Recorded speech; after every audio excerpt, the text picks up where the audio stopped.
수시 지원에서의 유의사항이라는 주제를 가지고 여러 가지 좀 말씀을 한번 드려보도록 하겠습니다. 그래서 대학 입학 전형 기본사항에 나와 있는 가장 좀 뼈대가 되고 토대가 되는 내용. 그래서 다시 말씀드리지만은 오늘 내용은 정말 어이없는 실수들이 있는 경우들이 굉장히 많습니다. 그래서 제가 대학에서 근무하면서 직접 겪었던 또는 주변에서 이야기로 들었던 여러 가지 내용들을 위주로 해서 실전의 경험을 위주로 해서 좀 설명을 드려보도록 하겠습니다. 먼저 대학 입학 전형 기본사항과 관련된 내용입니다.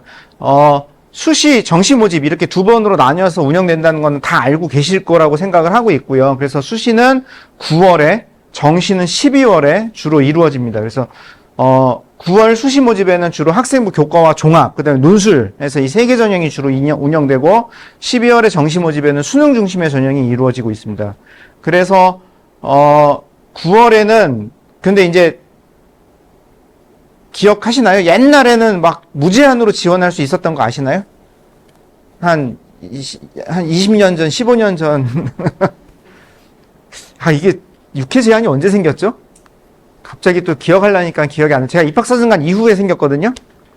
그러니까 2011년, 12년 정도로 제가 11년, 10년, 11년, 뭐 12년 이제 그 사이로 기억을 하는데요. 그 이전에는 진짜 어떤 일이 가능했냐면요. 원서 20장, 30장까지도 썼었어요. 그러면 이게 원서 접수비만 한 회에 뭐 10만원, 7만원에서 10만원, 요즘 많이 좀 다운된 거예요. 옛날에 막 이제 그 정도 원서 대비를 내고 20군데, 30군데를 넣습니다. 그럼 어떤 일이 벌어질까요? 진짜. 뭐 어딘가 하나는 걸린다는 뭐 저인 방식의 어떤 뭐 이런 지원이 있었던 겁니다. 근데 그러다 보니 이제 나왔던 언론 기사에 꼭지가 이제 다 감 잡으시는 것처럼 있는 집 자식만 대학 가는 거냐. 뭐 이제 이런 유의 기사들이 나와서 6회로 조정이 된 겁니다. 왜 6회일까요? 근거는 없습니다. 7회는 너무 많고 5회는 좀 적은 것 같고. 진짜로, 실제로. 네. 그런 이유로. 그러면은 지금 통계를 내보면 애들이 수시에 6장을 전부 다 쓸까요? 그러지 않습니다. 통계를 내보면 4점 몇 회로, 4.4회에서 4.6회입니다. 근데 이거는 이제 이게 통계의 함정인 거죠. 어떤 학생들 같은 경우는 또는 어떤 누군가는 한두 군데밖에 원서를 못 쓸 수밖에 없는 그런 경우도 있거든요. 근데 요게 지금 다 통계로 잡아서 무조건 그 지원 인원 전체로 나누기를 하다 보니 이제 그 정도. 근데 일반적인 학생이다라고 생각하면 그냥 6회를 쓴다. 그렇게 생각하시면 될 것 같습니다. 그 다음에 정시 모집에는 가나 다 3개 군으로 나뉘어져 있고요. 이미 모집 요강에서부터, 아니, 기본 계획에서부터, 이 대학의 이 모집분의 이 학과의 몇 명은 가군으로 선발합니다. 나군으로 선발합니다. 다군으로 선발합니다. 이미 다 발표를 합니다. 그래서 가군에 2개를 못 쓰는 거고요. 나군에 2개를 못 쓰고, 그렇게 해서 정시에는 군별로 3번을 쓸 수 있습니다. 보통은 다 수시, 정시 모집 이 2가지만 알고 있는데요. 추가 모집이라는 게 있습니다. 혹시 추가 모집이라고 들어보셨나요? 네, 추가 모집, 충원 합격하고 다릅니다. 충원 합격하고 다르고요. 정시까지 모든 전형을 다 진행하고 난 다음에도 모집 인원을 채우지 못하는 경우가 발생될 수 있습니다. 이건 원인이 여러 가지예요. 이제 학생들로부터 선택을 많이 받지 못한 대학 같은 경우는 그랬기 때문에 이제 결혼이 발생하는 경우인데, 사실은 서울에 이름만 대면 알만한 대학에서도 결혼이 발생하는 경우가 일부 있을 수 있어요. 애들의 변심이에요. 다 등록해놓고 다 가지고 있다가 갑자기 막판에 나 미등록이요. 저 재수할래요. 뭐 이런 경우도 일부 있는 거예요. 그러면은 이제 이런 애들을 어떻게 하느냐? 2월에 한 열흘 정도입니다. 2월에 한 열흘 정도에 빠르게 발표하고 빠르게 전형을 운영해서 빠르게 합격자 발표까지 해버리는 게 쭉 이루어집니다. 그래서 이거는 진짜 이때부터는 이건 진짜 정보 싸움입니다. 추가 모집에 의대 선발을 할 것 같습니까? 안 할 것 같습니까? 의대, 추가 모집, 결혼이 발생한 경우라고 그랬잖아요. 있을까요? 없을까요? 의외로 몇 명 있는 경우도 있습니다. 한두 명, 뭐 두세 명 있는 경우도 있습니다. 그럼 그거 경쟁률이 어떻게 나올까요? 거의 1000대1을 육박합니다. 네, 1000대1을 육박할 정도의 경쟁률이 나옵니다. 이거는 뭐 지원 제한 이런 것도 없고요. 뭐 이런 하는 게 이제 추가 모집입니다. 그런데 지금 여기 앉아 계신 분들이 머릿속에 추가 모집이라는 거를 머릿속에 넣어 놓고 계시면 될까요? 안 될까요? 안 됩니다. 이거는 언제 어떻게 하는 거냐? 수시 끝나고요. 정시까지 다 끝나고 나는 재수를 할래라고 마음을 먹은 학생들, 나는 재수를 할래라고 마음을 먹은 학생들 중에 나는 어차피 재수해서 저 대학을 가고 싶은데 라고 했는데 거기에서 추가 모집을 해요. 그리고 그 대학에 내가 원하는 그 학과에서 모집 인원이 생겼습니다. 그럼 그때 지원해보는 요런 정도의 카드인 거지, 수시 모집, 요 추가 모집을 통해서 내가 원하는 뭔가 대학이나 학과로 진입을 한다? 이건 거의 불가능에 가깝다. 그렇게 생각하시면 될 것 같습니다. 그래서 전형수, 수시 모집에는 전형수 기준의 최대 6회. 그러니까 이제 가끔 이제 또 오해하시는 분들이 어떤 분이 있냐면은 6회 지원 제한이니까 6개 대학을 쓰면 되는 거 아니냐. 그래서 이제 하나의 대학에 2개, 3개 전형 쓰는 것도 문제 없지 않느냐라고 오해하시는 경우가 있어요. 근데 그게 아니에요. 이거는 대학 기준이 아니라 전형 기준. 전형 기준. 제가 이제 뒤에 그 모집 요강의 모집 인원 총괄표에 대한 부분을 말씀드릴 텐데요. 그 총괄표상에 전형의 하나의 학과에 한 회만 지원을 하면 그게 그냥 한 회로 카운트가 되는 방식입니다. 그래서 만약에 같은 대학의 학생부 종합과 학생부 교과 2개를 지원했다. 그럼 어떻게 되는 거죠? 2회로 계산이 되는 겁니다. 네. 정시 모집 마찬가지로 3회인데 전문대나 산업대, 특수목적대 같은 것들은 포함이 되지 않습니다. 그러니까 수시 모집 여기에는 이제 복수 지원 금지 사항이라는 게 있습니다. 이것도 이제 좀 요거는 좀 한번 꼭 좀 이해를 하시는 게 좋습니다. 수시 모집 대학 여기에는 교육대, 산업대, 전문대까지도 다 포함됩니다. 전문대를 지원하는 건 수시 6회에 포함이 될까요? 안 될까요? 안 돼요. 전문대는 수시 6회 지원, 갑자기 그렇게 말씀하시니까 제가 지금 자신이 없는데, 예, 저는 안 되는 걸로 알고 있어요. 제가 뒤에 다시 한번 확인해 볼게요. 저는 안 되는 걸로 알고 있는데, 그런데 여기에 어찌됐건, 그러니까 내가 수시 원서 쓴 데에 어디라도 합격 통보를 받아요. 그럼 어떻게 되죠? 내가 등록을 했냐, 안 했냐와 전혀 관계없이 정시 지원을 못 해요. 수시에는 어디라도 합격 통보만 받아도 정시에 지원하지 못합니다. 이거 처음 들으셨죠? 처음 들으신 분 있으시죠? 네. 그러면 이제, 내가 합격 통보 안 받으면 되는 거잖아요. 그래서 이제 어떤 일이 벌어지냐면요. 원서 접수할 때 전화번호를 한 4개에서 막 많으면 6개까지 입력을 하거든요. 거기 입력한 모든 전화에 전화를 안 받습니다. 원서 충원 합격 전화 발표하는 시기에. 그러면은 어떻게 된다? 그래도 합격자 그냥 처리해서 발표하고 넘어갑니다. 다음 순번으로 넘어갑니다. 그래서 수시 원서 쓸 때는 굉장히 좀 신중하게 쓰셔야 되는 겁니다. 그러니까 이 맥락 때문에, 이 논리 때문에 어떤 말이 생기는 거냐? 수시 납치라는 말이 생기는 거예요. 그러면은 이 수시 납치, 수납이라고 하는데 이 수납을 걱정하는 학생들은 어떤 학생들? 정시에서 자기 생각보다 훨씬 높은 성적을 받은 학생들. 그러니까 나는 정시를 통해서, 수능을 통해서 내가 원하는 희망대학을 충분히 갈 수 있다라고 생각하는 학생들이라면은 수시에 원서 쓸 때 적정 라인을 적절하게 잘 설정을 해야 된다는 겁니다. 그러니까 이건 등록 포기와 전혀 상관이 없습니다. 수시의 특징은 정시입니다. 모집군이 같은 대학 또는 모집 단위 간에는 복수 지원은 불가능해요. 근데 가군, 나군, 다군 3개로 설정되어 있다고 얘기했으니 결국은 어쨌든 3번의 기회가 있는 겁니다. 전통적으로는 다군에 성적이 좀 나오는 학생들은 쓸 대학이 있었어요? 없었어요? 없었습니다. 대부분 주요 대학들이 가군과 나군으로 분할해서 가군, 나군으로 왔다 갔다 하면서 정시의 모집 인원들을 설정을 했었던 거예요. 그런데 최근에 이 무전공 요게 지금 만들어지면서, 그러니까는 다군의 최고 학과가 중앙대였어요. 중앙대 경영, 중앙대 간호, 뭐 요런 게 일부 인원이 있었습니다. 그래서 거기는 충원율이 어떻게 될까요? 충원율이 뭐 400%, 600%. 10명 뽑는다 그러면은 아닌데, 그거 훨씬 더 되는데? 몇백 명이 빠져나갑니다. 그럼 얘네들이 전부 다 왜 그런 거죠? 간하군 쓰고 혹시 몰라서 다군을 쓰는 거예요. 근데 다군에 쓸 수 있는 대학이 그거밖에 없는 거예요. 이런 일이 있었던 거예요. 그런데 최근에 이제 이 무전공 때문에 지금 이제 다군의 이제 최고로 지금 성대, 그다음에 한양대 일부, 뭐 이제 이렇게 지금 이제 다군으로 좀 이렇게 막 지금 들어오는 지금 그런 지금 모습으로 지금 운영이 되고 있습니다. 추가 모집입니다. 이거는 그러니까 정시에 합격을 해도 추가에 지원할 수는 있는데 문제는 추가 모집의 인원을 발표하기 전에 내가 등록을 포기한 학생이어야지만 지원할 수 있어요. 그 추가 모집의 인원이 발표가 됐는데 그 이후에 포기하는 학생은 지원 불가능합니다. 네. 이렇게 지금 설정이 되어 있는 겁니다.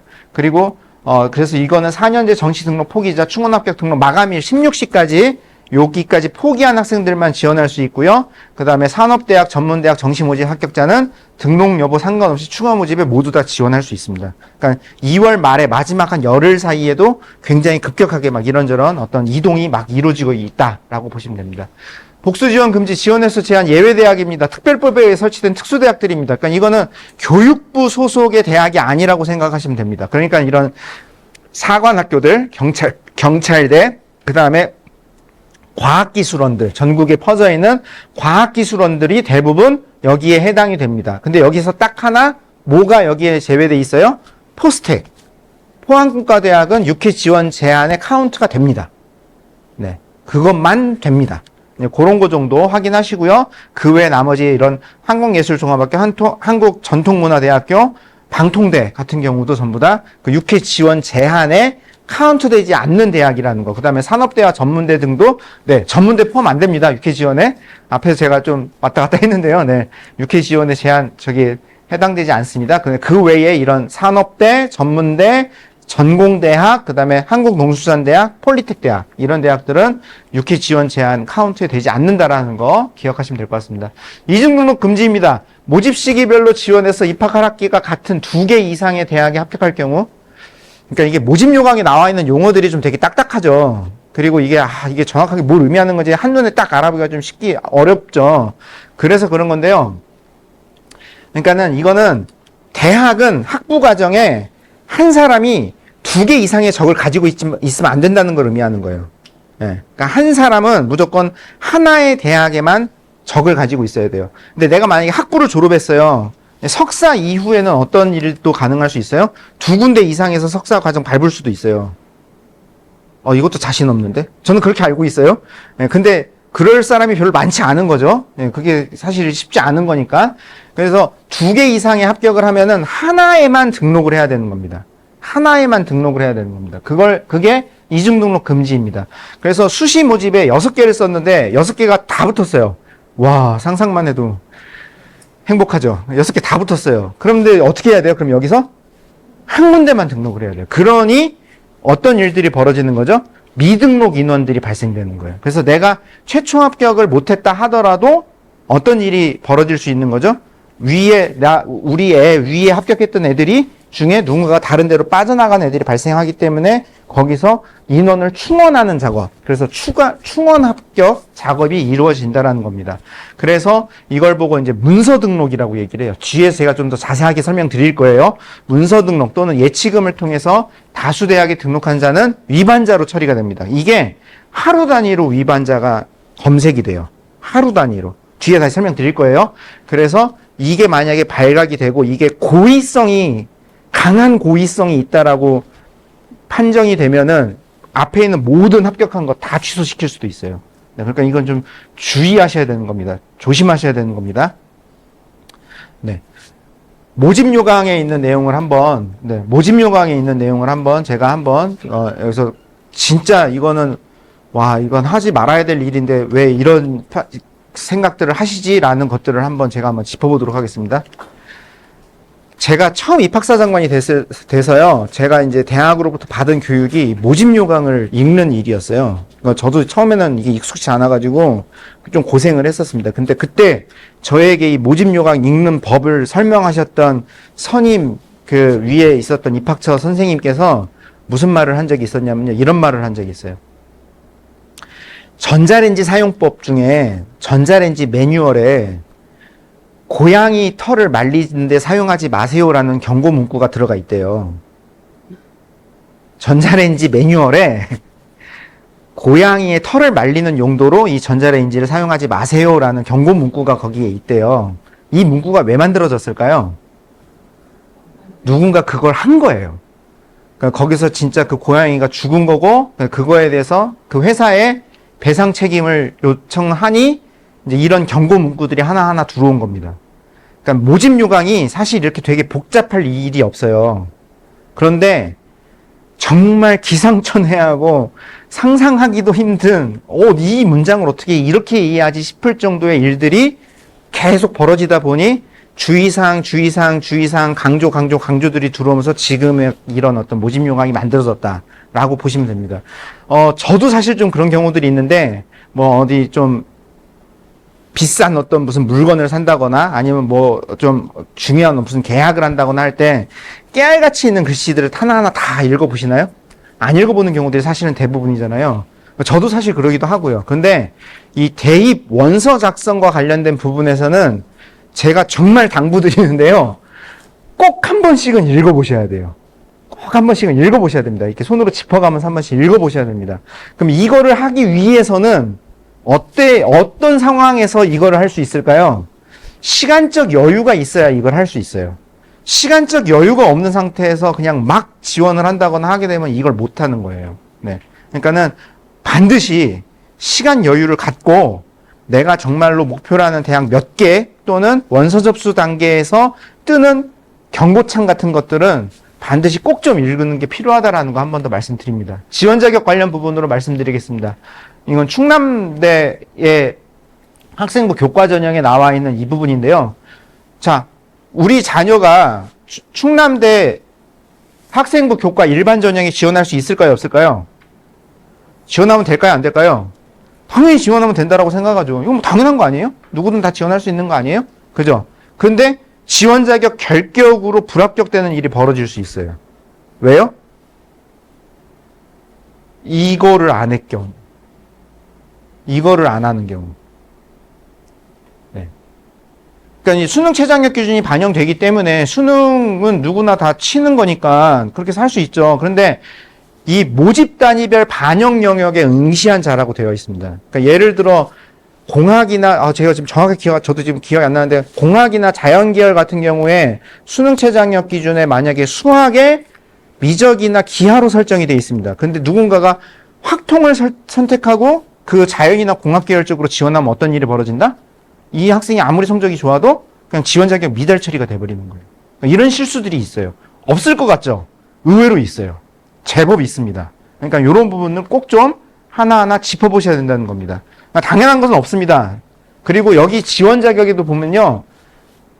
특히 이렇게 당구장 표시로 되어 있는 설명들 중에 정말로 좀 이런 규정이 있었어 싶을 정도의 어떤 내용들이 있는 경우가 있습니다.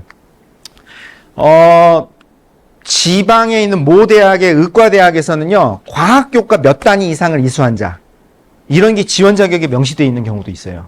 네. 그러니까는 너무나도 당연하게 우리 애는 여기 지원할 수 있을 거라고 생각하시겠지만 그리고 보통 일반적인 경우는 대부분 해당이 되기는 하는데 그래도 반드시 원서 쓰기 전에 모집 요강을 통해서 이 당구장 표시들을 한 번씩 지원 자격에 있는 이 문구들을 한 번씩 꼭 짚어보시기를 부탁드립니다. 그래서 특히 이런 수능 응시 영역 또는 고교 유형별 여부도 있어요.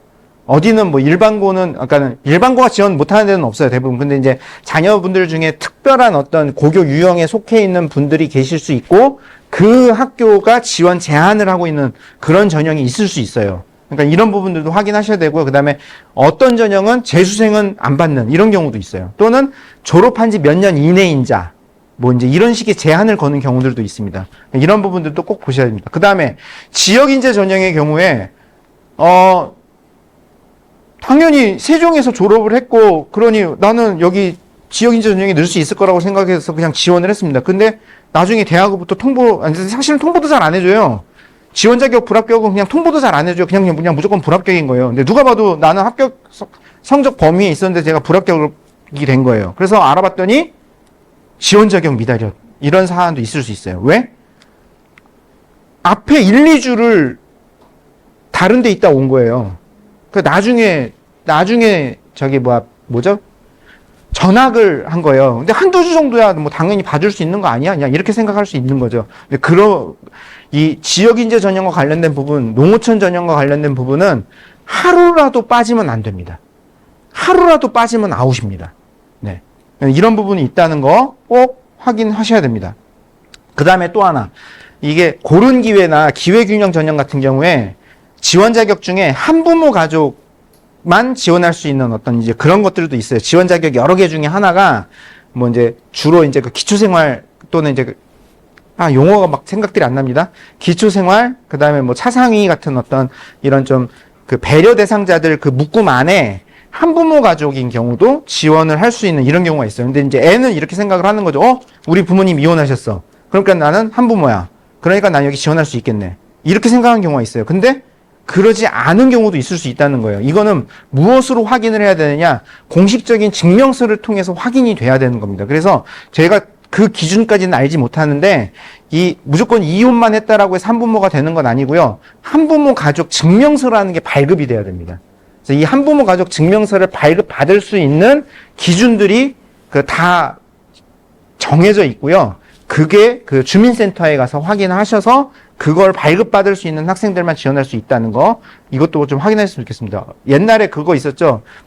우리나라 굴지 기업의 총수가 이혼을 했기 때문에 걔 애도 한부모 가정이어서 뭐 특별한 무슨 외고였나 무슨 자사고였나 여기에 뭐 입학할 수 있었다 뭐 이런 기사 있었습니다. 제가 뭐 정확하게 팩트 체크까지는 못 해봤는데 절반은 거짓말이고 절반은 뭐 맞는 그런 말일 수도 있을 것 같습니다. 이런 맥락들이 있다는 것도 보셨으면 좋겠습니다. 지원 자격 관련입니다. 서울대는 이런 것도 있어요. 수능 응시 영역 기준이라는 게 있어요. 앞에 같은 경우는 수능 최저학력 기준을 맞추는 조건이었던 거잖아요. 충남대 같은 경우는. 근데 지금 여기 같은 경우는 요 모집 단위에 지원한 학생들은 반드시 이 영역 안에 있는 수능 기준으로 응시를 해야 된다라는 것들이 설정이 되어 있습니다. 지금 제가 여기 분량 때문에 여기 뒤에를 지금 다 못했는데요. 여기 뒤에 보면 더 있어요. 뒤에 보면 더 있습니다. 그래서 각각의 모집 단위에 따라 반드시 응시해야 되는 어떤 이런 응시 영역 기준들이 있다는 거. 대부분은 그렇게 설정되어 있습니다. 수학을 미적 기하를 선택하냐 마냐. 그 다음에 과탐 2개를 선택하냐 마냐. 또는 과탐 2개를 선택하더라도 동일 과목의 원투를 선택하냐, 다른 과목으로 원투를 선택하냐. 네, 이런 기준들로 설정되어 있다는 거 보시면 될 것 같습니다. 이 기준을 충족하지 못하면 지원 자격이 아예 없는 거. 그럼 이건 무엇을 의미하는 거냐? 그냥 불합격을 의미하는 거다라고 보시면 됩니다. 교과 이수 기준이라는 것도 있습니다. 이거 아마 이거까지 살펴보신 분들은 아마 저는 여기 없으실 거라고 저는 생각하는데요. 네. 교과 이수 기준이라는 게 있습니다. 이게 그러니까는 우리 대학에 입학하려는 애들은 고등학교에서 교육 과정에서 최소 이런 정도 기준은 맞춰서 수업을 들어야 된다는 것들을 지금 이렇게 보여주고 있는 겁니다. 근데 이게 지원 자격과는 무관합니다. 지원 자격과 무관하다는 얘기는 무슨 얘기죠? 이거를 못 맞췄다라는 이유로 무조건 불합격시키지는 않겠다라는 것을 의미해요. 하지만 어떻게 한다? 서류 평가에 반영한다라고 되어 있습니다. 그러면 이제 이 기준을 못 맞췄다는 얘기는 무슨 얘기죠? 아무래도 감점 사항으로 작동될 가능성이 있다는 걸 의미하는 거죠. 이제 관건은 이 감점의 폭이 어느 정도냐, 정말로 결정적이냐, 뭐 그렇지 않으냐 정도의 차이가 있을 것 같습니다. 근데 이 교과 이수 기준이 제가 아는 한 세종에 있는 보통의 일반고 학생이라면은 누구나 다 맞출 수 있는 그런 정도의 굉장히 느슨한 기준입니다. 그런데도 이조차도 지키지 못하는 어떤 고등학교와 지역이 있어요.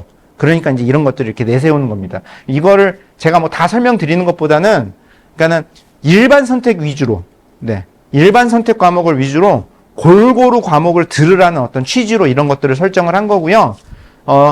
공통하고 일반 선택 과목은 9등급 상대평가가 이루어지면 진로 선택 과목은 3단계의 성취도 평가가 이루어지는 건 다 알고 계시잖아요. 그러니까 애들이 이제 이 9등급 상대평가를 좀 회피하고 진로 선택 중심의 선택을 하는 경향들이 있으니 그런 거 하지 마라. 그 다음에 너가 아무리 인문으로 오더라도, 너가 아무리 자연으로 오더라도 반대쪽에 있는 과목들도 좀 어느 정도는 들어야 된다.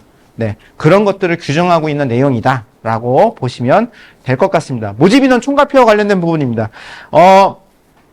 대부분 이렇게 돼 있어요. 모집 요강을 훑어보시면은 비교적 앞부분에 이렇게 굉장히 복잡한 어떤 표로 한가득 숫자가 쭉 적혀 있는 이런 인원표가 나옵니다. 이게 바로 모집인원 총괄표라고 하고요. 지금 제가 보여드리는 건 중앙대의 예인데요. 가로, 세로에는 모집 단위 명칭들이 이렇게 쭉 나오고요.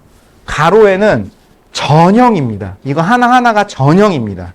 그래서 원칙이 뭐라고 그랬죠? 전형 하나에 하나의 모집 단위에만 지원이 할 수 있다라는 거죠. 그럼 이건 무엇을 의미하느냐? 만약에 학생부 교과 지역 균형에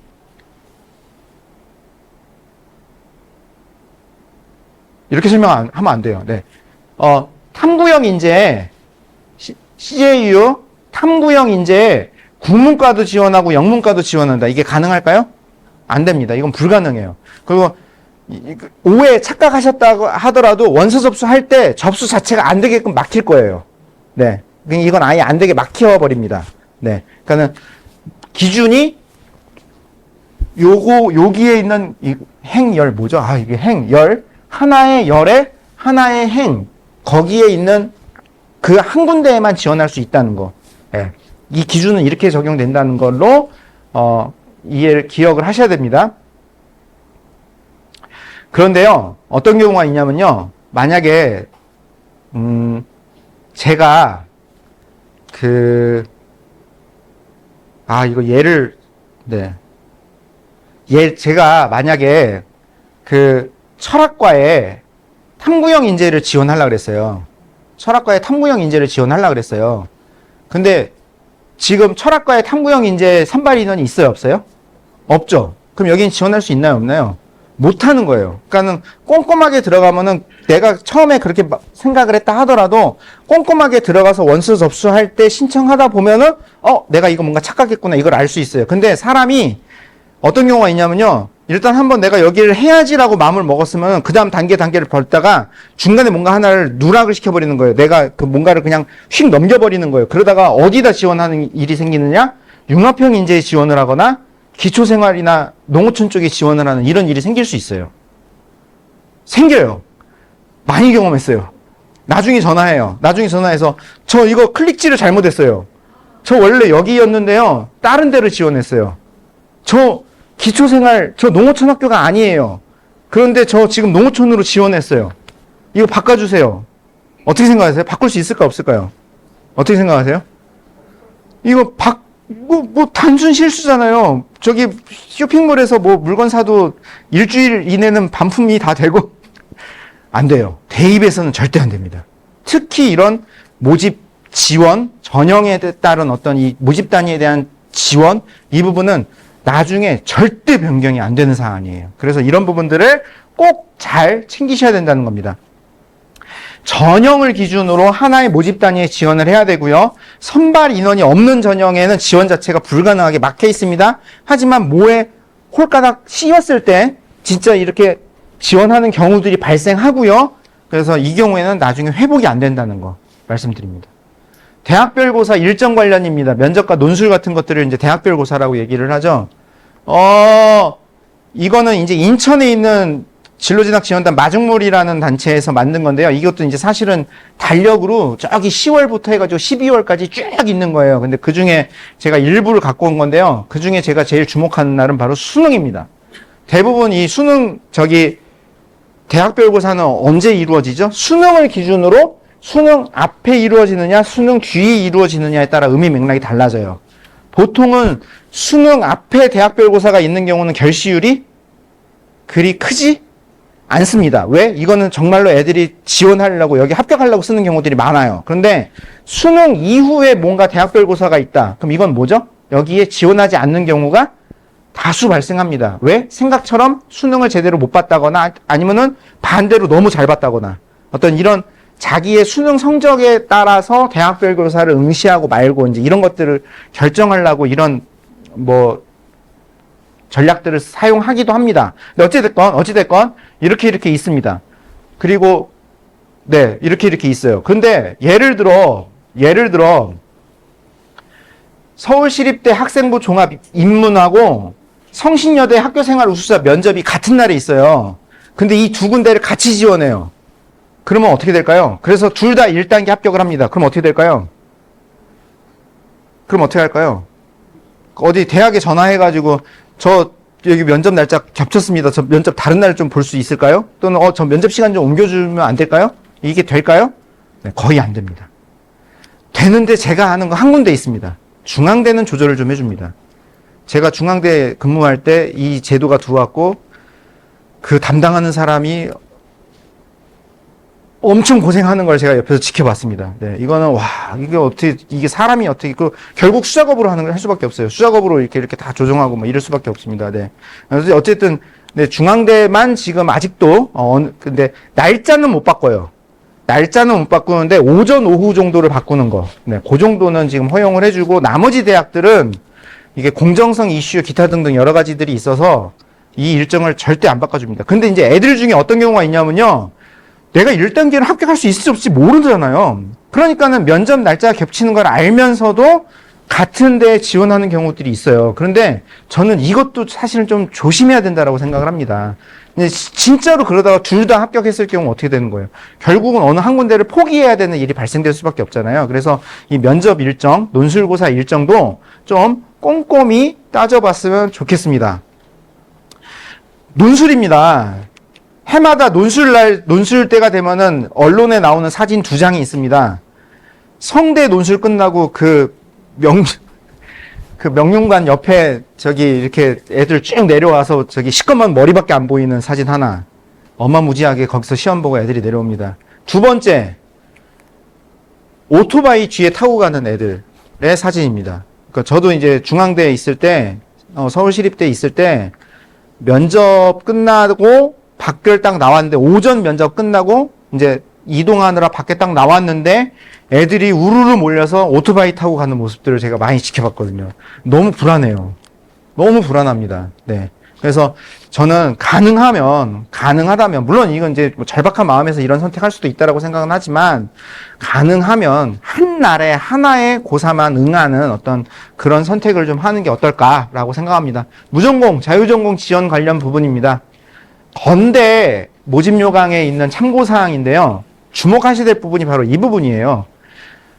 자유전공이면은 내가 자유전공을 합격을 하면 그 대학에는 모집단이 다 갈 수 있는 거 아니야? 라고 의외로 생각하시는 분들이 많습니다. 근데 그렇지 않다라는 겁니다. 자, 일단 무전공은 자유전공에는 유형 1이 있고 유형 2가 있습니다. 유형 1의 경우는 비교적 넓게 여기저기 원하는데 다 갈 수 있게끔 오픈되어 있는 경우가 많습니다. 그런데 유형 2는 어떻죠? 주로 단과대 수준으로 갈 수 있는 곳이 묶여 있는 경우가 있습니다. 그런데 그 중에서도 단국대 같은 경우는 문과대학 자유전공이면은 이 미디어 커뮤니케이션이나 문화 콘텐츠 같은 경우는 당연히 가야 되는 거 아니에요? 근데 이걸 아예 막아놨어요. 왜 그랬을까요? 자유전공으로 합격한 애들 대부분이 저기를 가려고 노력들을 하겠죠. 그러면은 너무 쏠림 현상이 심해지기 때문에 부작용이 더 생긴다라고 판단했을 것 같습니다. 그래서 여기는 그냥 아예 처음부터 이쪽으로는 진입하지 못한다라고 제한을 걸어둔 거예요. 그러니까 이런 류의 대학들이 있습니다. 그래서 자유전공이나 무전공으로 그 지원을 희망하시는 분들은 모집 요강을 통해서 우리 애가 진입할 수 있는 학과에 오픈이 되어 있나 안 되어 있나를 꼭 확인하셔야 됩니다. 근데 자유전공은 어떤 유형이라도 자격증과 관련된 모집단위는 막혀 있습니다. 그럼 자격증과 관련된 모집단이라는 게 뭐죠? 결국은 의치한약, 간호 같은 어떤 이런 메디컬 분야, 그 다음에 교대와 사범대와 같이 교사 자격증과 관련되어 있는 부분. 이런 데는 대부분 막혀 있고요. 그 다음에 예체능도 대부분 막혀 있다라고 보시면 돼요. 근데 일부 몇몇 대학에서는 디자인 계열이라든가 이런 데는 약간 이렇게 오픈되어 있는 그런 경우도 일부 있습니다.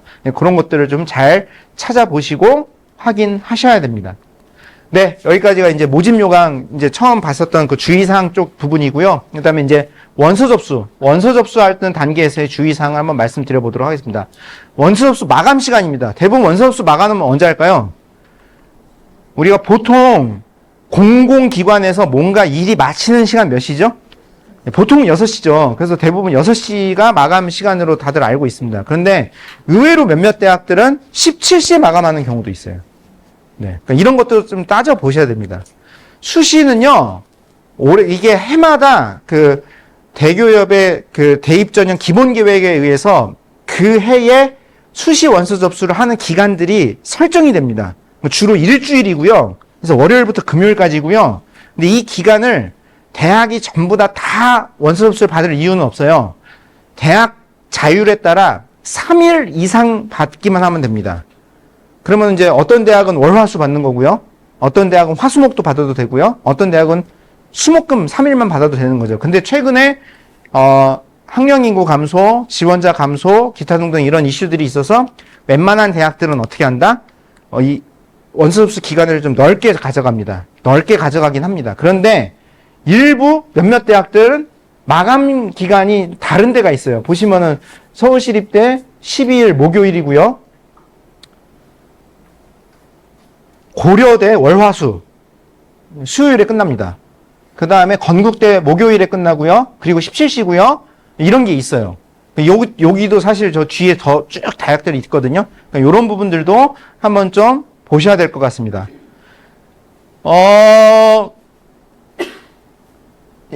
네, 이런 얘기 별로 재미없으실 것 같긴 한데, 제가 이제 대학에서 조교를 했어요. 대학에서 조교를 하느라고 이제 이 입시 업무에 동원이 된 겁니다. 그래서 저는 뭘 경험해 봤냐면요. 체육관에서 원서 접수를 제가 직접 한번 해봤어요. 저희 때는 대학에 직접 가서 원서 내잖아요. 그럼 그거를 사람이 원서 받아야 되잖아요. 그 받는 일을 제가 한번 해봤거든요.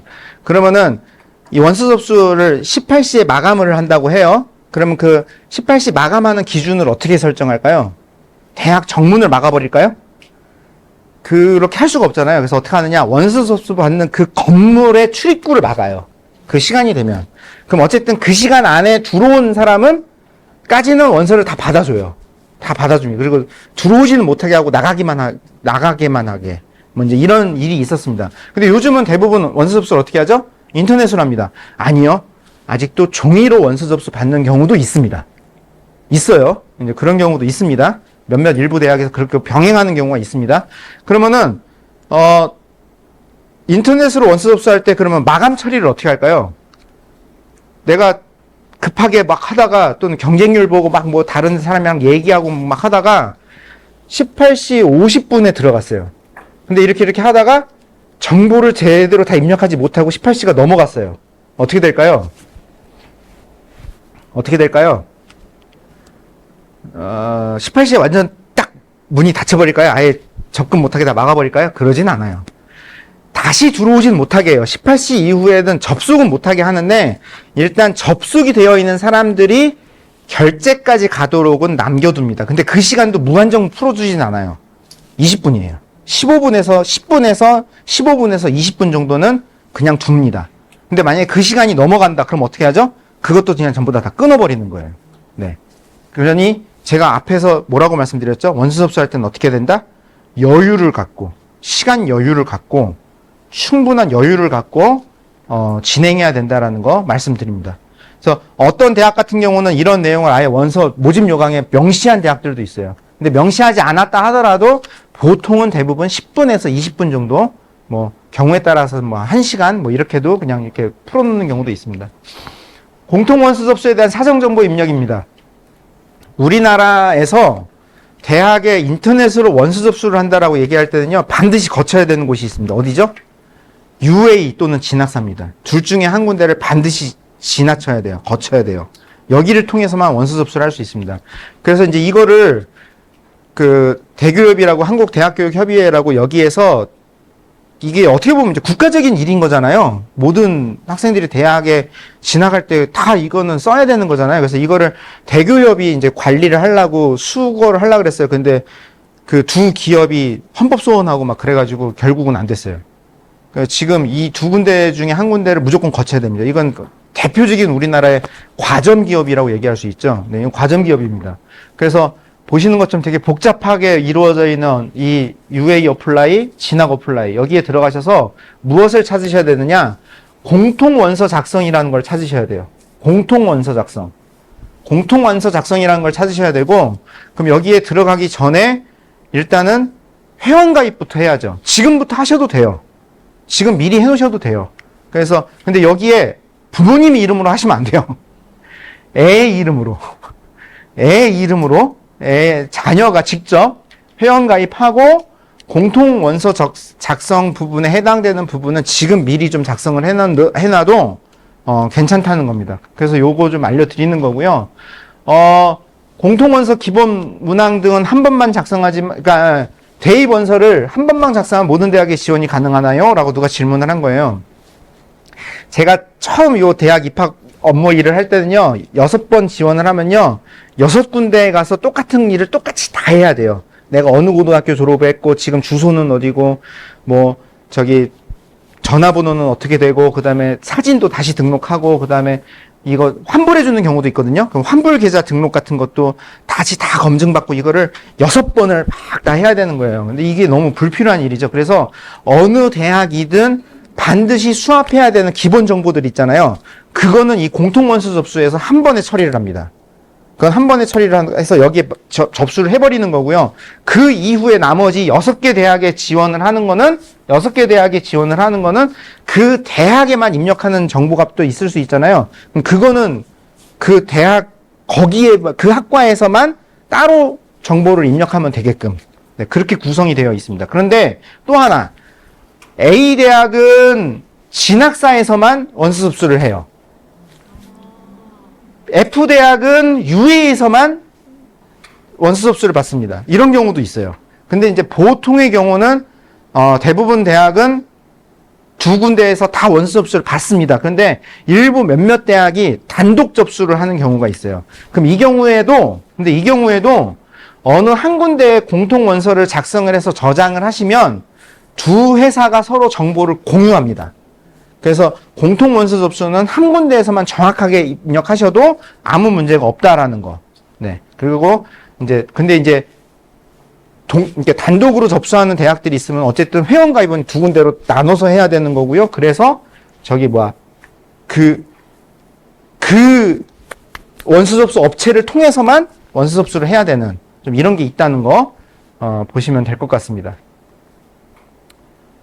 그러니까 제가 이제 계속 말씀드리는 게 좀 여유롭게 공통 원서 접수 회원 가입 및 기본 정보를 입력해야 된다는 거고, 그 다음에 원서 접수 기간이 되면은 이제 입학처에 전화가 불이 나는데요. 그 중에 하나 정말 좀 이걸 어떻게 답변 드려야 되지 싶을 게 뭐가 있냐면요. 우리 컴퓨터가 안 돼요. 우리 컴퓨터가 안 돼요. 이거 서버가 문제 있는 거 아니에요? 근데 지금 다 잘 접수되고 있고 다 잘 원활하게 되고 있거든요. 근데 자꾸 뭐가 안 된대요. 그럼 저희가 직접 가서 뭐 어떻게 설명드릴 수도 없는 거고, 그 경우는 이제 뭐라고 얘기하느냐, 컴퓨터를 바꿔보시죠. 라고 저는 그렇게 안내를 계속 했었거든요. 그래서 근데 되게 고사양의 컴퓨터를 필요로 하진 않습니다. 근데 하지만 기본적인 그래도 좀 너무 좀 구식이거나 옛날 거는 좀 한번 점검을 좀 하시는 게 필요하다라는 거. 이런 문제도 발생될 수 있다라는 거. 그러니 좀 여유 있게 하루 이틀 미리 좀 테스트하는 게 필요하다라는 거 말씀드립니다. 원서 접수 절차입니다. 대부분, 네. 많은 대학들이 이렇게 친절하게 원서 접수가 요런 절차에 의해서 진행된다는 것들을 이렇게 잘 안내하고 있습니다. 지금 보시는 거는 충남대 모집여강에 있는 거고요. 그래서 제가 지금 설명드린 것처럼 이 공통 원서 접수 사이트 회원 가입하고 로그인한 다음에 공통 원서 접수 내용을 입력하고, 그리고 난 다음에 그 대학에서 요구하는 정보들을 입력하고, 입력사항 확인하고, 그 다음에 전용료를 결제합니다. 전용료를 결제한다는 건 무슨 얘기죠? 내 통장이나 어쨌든 거기에서 내 금액이 저쪽으로 넘어갔다는 걸 의미하잖아요. 원서 접수 가서 이름도 쓰고 뭐 로그인도 하고 막 했어요. 근데 중간에 그러다 갑자기 컴퓨터가 확 나갔습니다. 원서 접수가 된 거예요? 안 된 거예요? 이건 안 된 거예요. 클릭까지 다 했어요. 그런데 종료가 안 됐어요. 이거 안 된 거예요. 그러면은 종료된 시점은 뭘 의미할까요? 원서 접수가 완료됐다는 것은 무엇을 기준으로 대학에서 의미 판단을 할까요? 결제예요. 결제입니다. 네. 그러니까 결제가 완료됐다는 것은 원서 접수가 완료됐다는 걸 의미하는 겁니다. 간혹 고른 기회나 기회균형 같은 경우에 전용료가 빵원인 경우가 있어요. 그 다음에 서울시립대학교 같은 경우도 전용료가 없어요. 네, 전용료가 제로예요. 네. 그러면 이런 대학들은 어떻게 해요?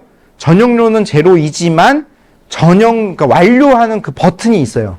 그걸 눌러서 그러면은 무엇이 발생되죠? 수험번호가 발생됩니다. 수험번호가 발생되면은 원서 접수가 완료된 거다라고 이해하시면 됩니다. 그래서 가끔 이제 이런 원서 접수할 때 이런 준비물들이 있는 경우가 있어요. 문제 없는 컴퓨터. 도대체 무슨 문제인지는 모르겠지만, 네, 문제 없는 컴퓨터. 그 다음에 대학별 고사가 있는 경우에 증명사진을 입력하는 경우가 있습니다. 그래서 보통은 고등학교에서 이미 다 애들에게 줍니다. 수능 때문에 찍어놓은 증명사진이 있거든요. 그래서 그거를 그냥 다 제공을 합니다. 그래서 그 증명사진, 그 다음에 보호자의 계좌번호, 1단계 불합격했을 경우에 반환되는 그런 계좌번호 같은 이런 정보들이 필요하고요. 그래서 원서 접수 과정에서 안내해준 주의사항 문구를 좀 꼼꼼하게 읽는 게 필요하고요. 접수가 완료됐다는 건 무엇을 의미한다고요? 수험번호가 발생됐다는 걸 의미한다라고 말씀드렸습니다. 그래서 이 수험표를 인쇄하시는 게 필요합니다. 수험표가 대학별고사, 면접과 논술 등의 개인 신원을 확인하는 용도로 활용되기도 하고요. 그 다음에 혹시 모를 오류.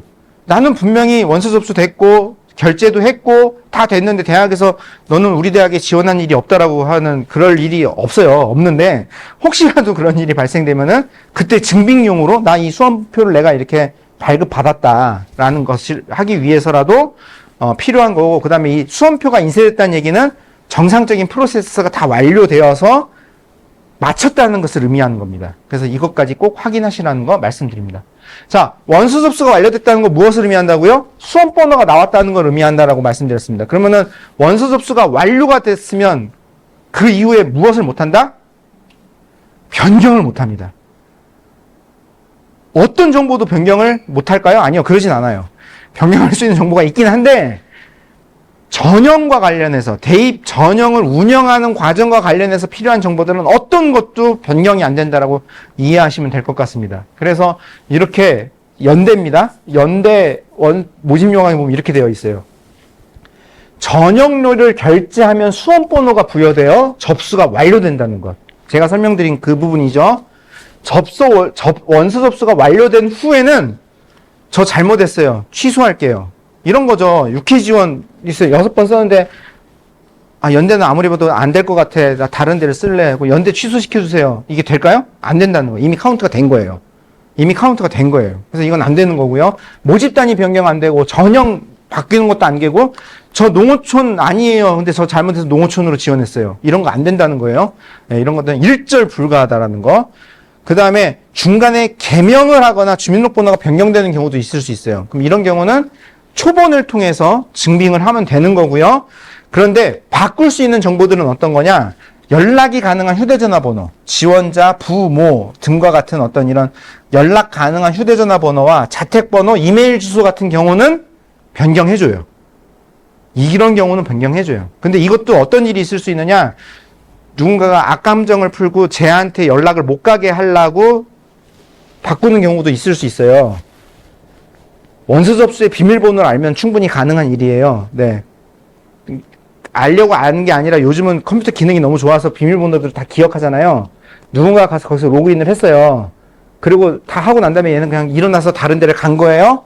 근데 뒤에 있는 애가 와가지고 거기서 그 접속되어 있는 로그인 되어 있는 상태에서 자기가 조작해서 이런 정보를 바꿀 수도 있는 거예요. 그래서 이거를 바꿀 때는 내가 바꾸는 게 맞다라는 것을 확인하는 뭔가의 또 절차가 있어요. 예. 그래서 뭐 신분증이라든가 내가 확인서라든가 뭐 이런 것들을 써서 대학에다 전달을 해야 됩니다. 이런 것들이 있다라는 거. 경쟁률을 높일 목적으로 실제 지원 의사가 없이 허위 지원하는 경우.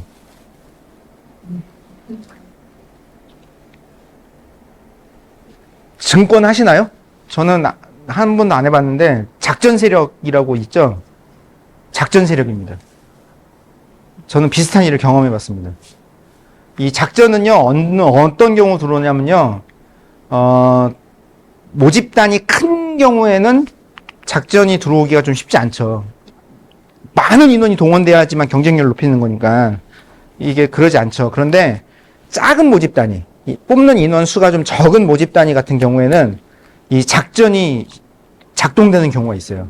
갑자기 어느 날 갑자기 한순간에 경쟁률이 갑자기 막 5대1, 10대1 확 올라가 버리는 그런 경우가 있습니다. 근데 네, 뭐 그런 거 있어요.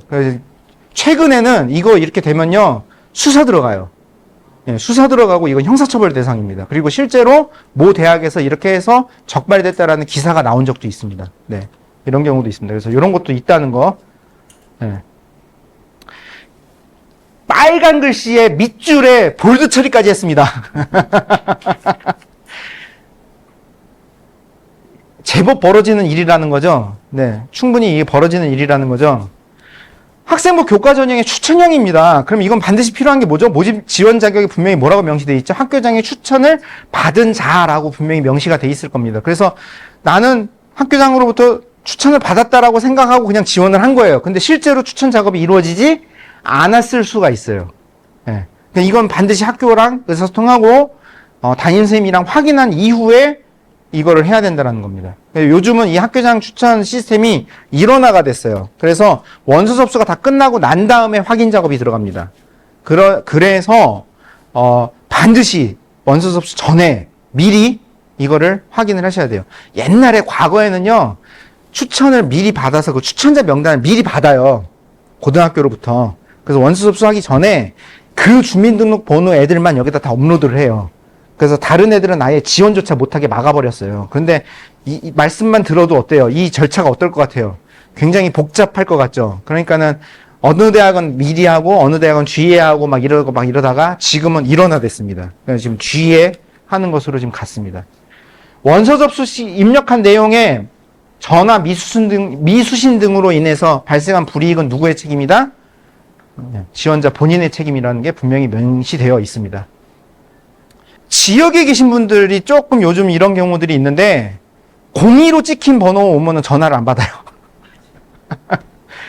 전화 안 받아요. 저도 제 대학에 있을 때 전화를 하는데 학교 선생님들한테 전화를 하는데 안 받으세요. 그래가지고 나중에 핸드폰 전화해가지고 왜 안 받으세요? 그랬더니 이거 지금 업체 전화인 줄 알고 뭐 보험 권유인 줄 알고 대출 받으라는 건 줄 알고 안 받으세요. 근데 요때 이런 전화들이 많이 갑니다. 전형 기간 중에. 그래서 전형 기간 중 모르는 번호로 오는 전화도 꼭 그 원서 접수에 등록한 전화기로는 꼭 번호를 좀 챙겨 받아야 된다라는 거 꼭 좀 확인했으면 좋겠습니다. 네. 아이한테 전화 갔는데 아이 우선 먼저 이렇게 연락을 하게 하잖아요. 나는 학교로 전화하잖아요. 그러니까는 원서 접수할 때 공통 원서 접수 같은 걸 입력을 할 때 지원자 본인의 연락처, 그 다음에 부모, 거기에 플러스 누구 또 연락되는 누군가. 그래서 형제자매 없으면 뭐 이모 삼촌이라도 누구라도 하게 이렇게 4개, 최소 4개에서 6개 정도까지 적게 해요. 그래서 대학 내부에 그 순서가 있어요. 그 전화 연락하는 순서가 있어요. 보통은 지원자한테 먼저 하고요. 근데 말씀하신 것처럼 학기 중에 애들이 학교에 있을 때는 대부분 전화를 못 받는 일들이 발생하거든요. 그러면은 당연히 그 다음 2번, 3번으로 가요. 근데 그게 대학마다 순서는 좀 달라요. 네. 그래서 부모에게 먼저 일단 보호자 먼저 간다는 거.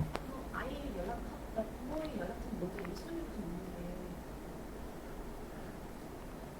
그게 저도 지금 그 화면을 그 화면을 저도 지금 정확하게 지금 확인한 적은 없어서 그러니까 보통은 원서 접수에 원서에 기록하는 그 순서대로 제일 먼저 받을 수 있는 전화번호를 가깝게 쓰시면 아마 되지 않을까 싶어요. 네.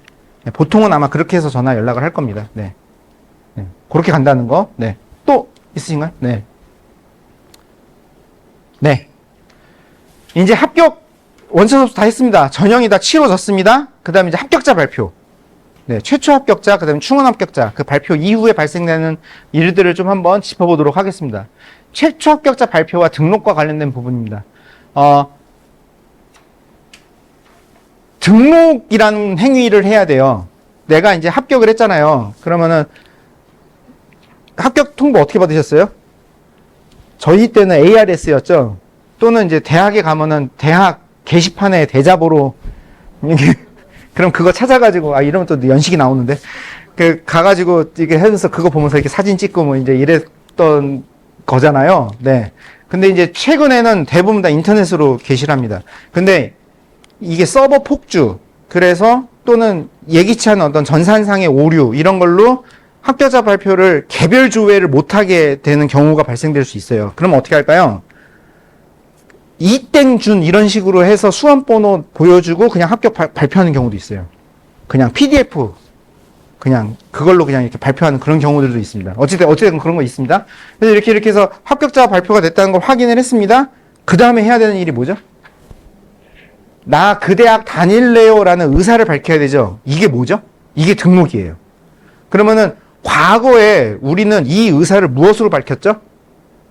등록 금일을 미리 내는 거죠. 등록금을 내는 행위로 했죠. 근데 우리 때만 해도 저희 때만 해도 등록금이 그렇게 한꺼번에 바로 마련할 수 있는 그 정도의 돈은 아닌 거잖아요. 제법 좀 이렇게 볼륨이 있는 금액인 거잖아요. 이게 못하는 애들은 어떻게 해요? 등록을 못 하겠네요. 그래서 어떻게 해요? 예치금이라는 걸 내는 경우로 바뀌는 거예요. 전액을 내는 게 아니라 그 금액의 일정 부분, 일정 약한 부분을 금액을 내므로써 어쨌든 본인의 그 등록 여부를 의사를 확인하는 어떤 이런 조치를 취했던 거예요. 근데 이제 어떤 일이 벌어졌느냐? 성적 장학금을 받은 거예요. 전액 성적 장학금을 받은 거예요. 그럼 얘는 그 돈을 내는 행위 자체가 없는 거잖아요. 얘는 그냥 가만히 있었어요. 근데 나중에 봤더니 미등록 처리가 된 거예요. 실제로 이런 일들이 있어요. 실제로 이런 일들이 있어요. 이렇게 된 거예요. 그래서 다시 막 따지는 거예요. 내가 왜 나 성적 장학금을 받을 정도로 내가 이렇게 우수한 성적으로 합격을 했는데 내가 왜 미등록이냐? 등록을 안 했잖아요. 그럼 등록이라는 게 도대체 뭐냐? 의사를 밝히는 뭔가 이 행위를 해야 되는 거예요. 그래서 전산적으로든 뭐든 어쨌든 이렇게 내가 가서 뭔가 사인을 하든 어쨌든 서류로 뭔가를 내야 되는 어떤 이런 작업을 해야 되는 겁니다. 근데 이제 최근에는 직접 이렇게 서류로 내는 방식이 아니라 온라인상으로 클릭해서 확인하는 어떤 이런 절차를 밟아야 돼요. 그래서 그게 온라인 문서 등록이라고 하는 겁니다. 대학마다 이런 것들이 다 마련되어져 있습니다. 그래서 기간이 정해져 있고요. 네, 이게 최초 합격 같은 경우는 좀 제법 그래도 어느 정도 기간이 좀 넓게 잡혀 있는데 충원 합격으로 넘어가면 어떨까요? 이 기간이 짧아요. 굉장히 짧아요. 짧은 시간 안에 빠르게 결정하고 빠르게 판단해서 빠르게 다음으로 넘어가야 된다는 겁니다. 문서 등록까지 했습니다. 그런데 어쨌든 입학하기 전에는 등록금을 완납을 해야 되는 거잖아요. 그래서 문서 등록 이후에 내년 2월에 중간 정도입니다. 내년 2월 중간 정도에 2월 10일에서 12일 요 사이에 등록금을 납부하지 않으면 등록을 했다 하더라도 합격 취소로 처리한다라는 것들도 안내가 되어 있습니다. 그러니까 이런 것들도 다 챙기셔야 되죠. 그리고 합격생 개별 통보는 절대 하지 않고요. 본인이 확인을 해야 된다라는 겁니다. 이건 이제 최초 합격자에게 발생되는 거예요. 근데 보세요. 2명 뽑는 모집 단위에 2명만 지원을 했어요. 그러면 얘는 합격일까요? 나는 합격일까요? 당연히 합격이 되는 게 정상인 거잖아요. 근데 불합격인 경우도 있을 수 있어요. 경우에 따라서. 면접이라든가 서류 평가를 통해서 또는 그 대학에서의 자체 어떤 그 위원회를 통해서 우리 대학에 합격하기 도저히 좀 어려운 어떤 일정 수준의 성적이 안 된다라고 판단이 되면은 현저하게 부족한 것으로 판단하는 경우 입학을 허가하지 않을 수 있습니다라는 것들이 있습니다. 실제로 저도 이 처리를 한 적이 있고요. 그래서 그걸로 항의를 받아본 적이 있고요. 네, 이런 경우들이 있습니다. 그 다음에 네, 이건 뒤에 설명드리겠습니다. 충원 합격입니다. 최초 합격 발표가 이루어지고 난 다음에 등록을 하면은 이제 거기서 미등록 인원들이 발생되잖아요. 그럼 그 미등록 인원을 어떻게 하는 거죠? 다음에 추가 합격을 통해서 밑에 있는 후순위자 애들을 합격하는 어떤 이 절차를 진행을 하는 겁니다. 그래서 대학마다 이 충원 합격 발표하고 어떻게 한다라는 일정들이 쭉 나와요. 근데 지금 제가 보여드리는 이거는 경희대에 있는 것을 지금 보여드린 건데 여기 지금 1차로만 되어 있잖아요. 그러면 경희대는 충원 처리를 1차 한 번만 하고 끝낼까요? 아니에요. 그러지 않아요. 이 뒤에 2차, 3차, 4차, 5차 해가지고 심하면은 막 10몇 차까지 가는 경우도 있어요. 네, 심하면. 근데 보통은 한 7, 8차 이렇게 가는데요. 이 뒤로 이렇게 쭉 가는 거는 여기까지 다 제시되지 못하는 거예요. 그때 상황에 따라 바뀌는 겁니다. 그러니 여기에 2차 이후에는 입학처 홈페이지에서 공지해서 진행한다 라는 것들을 명시하는 겁니다. 아까 말씀하셨던 충원 합격자 통보 마감 일자 질문하셨잖아요. 그 충원 합격자 통보 마감은 24년 12월 26일 목요일 18시입니다. 그럼 요거는 경희대만 그럴까요? 아니요. 전국에 있는 모든 대학이 공통사항입니다. 네. 12월 26일 목요일 18시까지입니다. 그러니까 올해 입학처 직원들은 저기 크리스마스 보내기는 글렀습니다. 네. 보통 요 마감이 21, 2, 3 있는 그 주의 어느 날이거든요. 네, 26일 목요일입니다. 요때 되면은 정신 바짝 차리고 굉장히 집중하지 않으면 여기 실수 하나가 나오면 무조건 사고이기 때문에 굉장히 집중하면서 업무들을 처리를 할 수밖에 없습니다. 그래서 요 사이에 굉장히 많은 어떤 충원 합격의 처리들이 이루어진다는 건데 보통은 앞에 1차에서 한 2차 또는 3차까지는 어떻게 하죠? 그냥 인터넷에 발표하고 끝내요. 그래서 개별 조회하는 방식으로 어느 날 발표합니다라는 거 공지해요. 그러면 애들이 최초 합격자 조회하듯이 다시 들어와서 조회를 합니다. 그래서 거기서 합격 불합격률을 확인하고요. 그리고 그거 마감 처리하면은 또 거기서 등록하는 애들은 등록 처리하고 미등록자가 또 발생할 수 있잖아요. 그러면은 거기 결혼을 또 발표를 해요. 그게 차수예요. 그게 이제 2차, 3차까지는 인터넷으로 이렇게 합니다. 근데 모든 대학에 이 마무리하는 날이 언제라고요? 26일이라고 그랬잖아요. 그럼 충원 합격자 발표 1차가 12월 19일 목요일인데 그럼 26일이면 일주일이잖아요. 일주일 안에 발표하고 등록하고 의사 확인하고 다시 치러서 발표하고 등록하고 이 절차들을 꾸려 나가야 되거든요. 그럼 이제 뒤에 가면 이 차수를 높일 수 있을까요? 없을까요? 못 높이죠. 그러니 어떻게 한다? 전화를 하는 거예요. 전화. 일명 전화 찬스라고 그러죠. 전화를 해서 등록 여부를 빠르게 확인하고 그 다음 순으로 넘어가는 겁니다. 근데 1차, 2차, 4일까지는 계속 전화 돌려서 그 대학마다 다른데요. 앞에 한 1, 2, 3차 정도까지는 인터넷으로 발표를 하고요. 그 이후는 전화를 해요. 그래서 보통은 요 통보 마감 앞에 뭐 한 3, 4일 전, 그 정도라고 생각하시면 돼요. 3, 4일 전 이후부터는 전화로 그냥 주로. 근데 이건 좀 대학마다 다릅니다. 대학의 특성에 따라도 좀 있습니다. 그래서 이 충원 작업을 수시에 되도록이면 많은 인원을 적극적으로 뽑아야 되겠다 하면 이 차수가 많아지는 거고요. 아니, 그냥 우리 정시로 넘기지 뭐. 이럴 수도 있어요. 이러면은 그냥 이걸 좀 느슨하게 할 수도 있어요. 느슨하게 할 수도 있습니다. 근데 이제 요즘은 어떨까요? 근데 최근에는 수시 충원은 어떻게 할까요? 굉장히 적극적으로 해요. 네. 대부분 대학이 제가 아는 한 수시 충원 이거 적극적으로 안 하는 대학 없어요. 옛날에는 좀 있었거든요. 근데 지금은 없어요. 지금은 거의 대부분 다 굉장히 적극적으로 수시 충원을 한다라는 거 말씀드립니다. 그래서 요때 전화들이 막 이루어져요. 그러니까 진짜 이때 어떤 일들이 벌어지느냐. 전화했는데 안 받는 거예요. 전화번호 몇 개 넣는다 그랬어요? 6개 넣는다 그랬잖아요. 6개 다 전화하는데도 하나도 안 받아요. 해외 가 있는 것 같아요. 가족 전체가 해외 가 있는 것 같아요. 이제 미치는 거예요. 또 어떤 경우가 있느냐. 애하고 통화가 안 돼요. 그래서 엄마랑 통화가 됐어요. 그래서 이제 이거 의사를 확인해야 됩니다. 그랬더니, 우리 애 지금 육사에 입소했어요. 육사에 합격해서 입소했다는 거예요. 그 군사훈련 받느라고. 그래서 내가 결정 못 하겠어요. 우리 애 통해서 결정해야 돼요. 근데요, 여기 육사에 입소하잖아요. 이 사관학교 입소하잖아요. 연락 될까요? 안 돼요. 연락 안 돼요. 그럼 이제 미쳐버리는 거예요. 대학 입장에서는 그럼 이걸 불합격으로 처리해야 돼요? 등록으로 처리해야 돼요? 어떻게 처리해야 돼요? 굉장히 난감해지는 겁니다. 네. 물론 어떻게 처리하긴 하는데, 네. 그래서 제가 지금 제안 드리는 건 이거예요. 6장의 원서를 쓰시잖아요. 6장의 원서를 쓰시면 원서 접수가 다 끝나고 난 다음에 우선순위를 1순위부터 6순위까지 미리 사전에 정해 놓으시죠. 가족끼리 회의를 통해서 1순위부터 6순위에 대한 우선순위를 쭉 정해 놓으시죠. 그래서 어디든 먼저 합격이 오면 당연히 어떻게 해야 돼요? 거기에 등록을 하고 그 다음에 다른 대학에서 합격 통보가 왔을 때 그럼 그 우선순위에 앞에 있냐 뒤에 있냐에 따라서 저는 거기 등록 안 할 거예요? 아니요? 등록하겠습니다. 바로 대답할 수 있잖아요.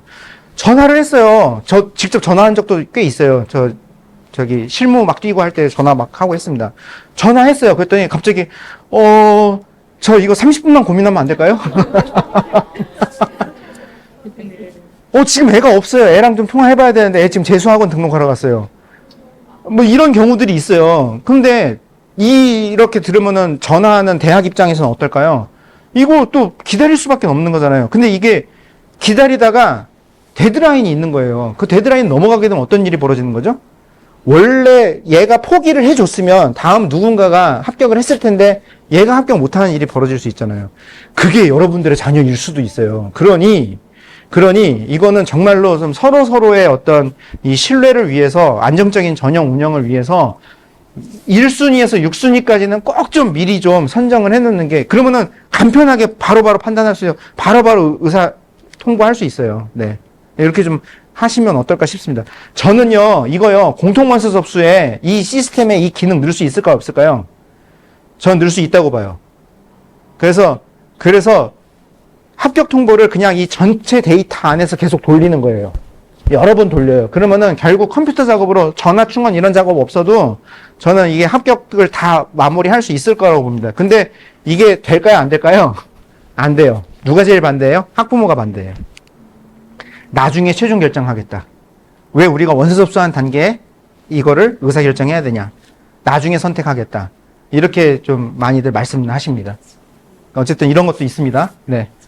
전화 찬스에 합격을 합니다. 전화 찬스에 합격을 하면은 분명하게 그 해당 대학에 저는 여기에 등록을 하겠습니다. 아니면은 저는 여기에 등록하지 않겠습니다라는 걸 의사를 밝혀줘야 돼요.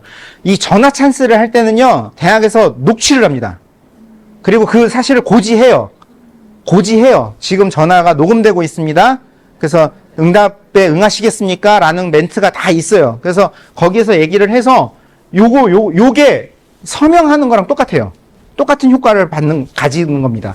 그래서 등록 의사가 있으면 만약에 내가 마지막에 딱 전화를 받았어요. 내가 원하는 대학에. 근데 앞에 좀 아쉬운 대학이지만 거기 등록을 해놨어요. 그럼 어떻게 해야 되는 거예요?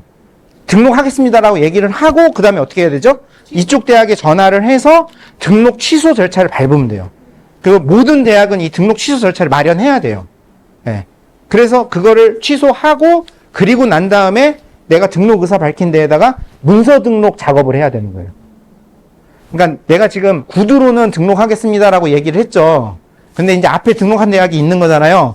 거기에 취소하는 절차를 밟아요. 그러면은 이 취소 처리의 효력은 어디서 발생돼요? 원래는 등록금 같은 거, 예치금 같은 걸 내니 그거를 반환받아야 효력이 발생될 거라고 생각하시잖아요. 근데 이렇게 되면 이 절차가 진행이 될까요? 안 돼요. 그래서 내가 의사를 밝히기만 하는 것으로 효력이 발생돼요. 이거는. 그러니까 예치금이나 이런 거는 나중에 반환받아도 돼요. 그러니까 어쨌든 의사만 먼저 밝혀야 돼요. 그래서 의사를 밝히고 난 다음에 그 다음에 내가 원하는 대학에 등록하겠다라고 문서 등록, 온라인이든 뭐든 문서 등록 작업을 완료를 하면 그리고 난 다음에 최종 그 등록금까지 납부를 하면은 최종 합격 처리가 되는 겁니다. 그러니까 앞에 다른 대학에 등록한 경우 대학에서 지정한 방식이 있어요. 이거요, 몇몇 대학에서는 일부러 이걸 감춰놔요. 왜 그럴까요? 못 빠져나가게. 그리고는 시간을 설정을 해놔요. 몇 월 며칠 몇 시까지 등록을 해야 함. 포기는 이때까지 해야 함. 이렇게 해놔요. 근데 그게 효력이 있을까요? 없을까요?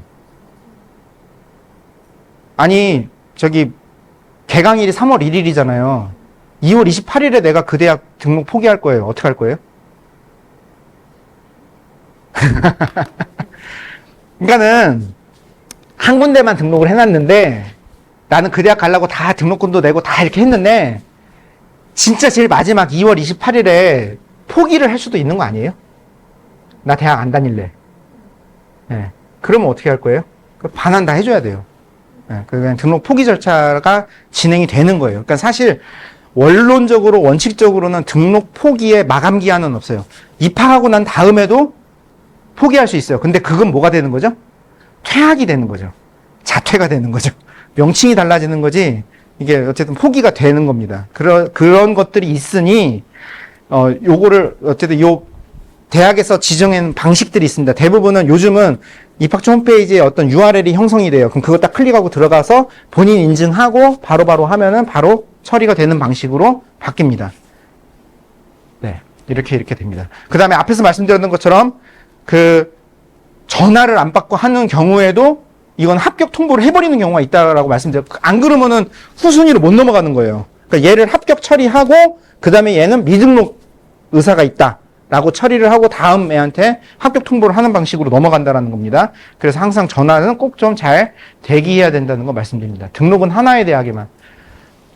수시 모집 합격한 후 여러 대학에 예치금 납부 문서 등록하면 안 되나요? 라고 누군가 질문한 거예요. 그러니까는 이분은 이제 심리가 어떤 거죠? 제일 마지막에 내가 최후의 마지막 순간에 내가 하나를 선택하고 싶다. 지금 이거인 거죠. 그렇게 하면 안 된다는 거죠. 그렇게 하면 안 된다는 겁니다. 예치금 납부 또는 문서 등록은 대학에 등록하겠다는 의사 표현이에요. 복수로 합격하면은 이중 등록 금지 위반이 되는 겁니다. 그래서 이거는 전부 다 불합격 취소 처리를 할 수 있어요.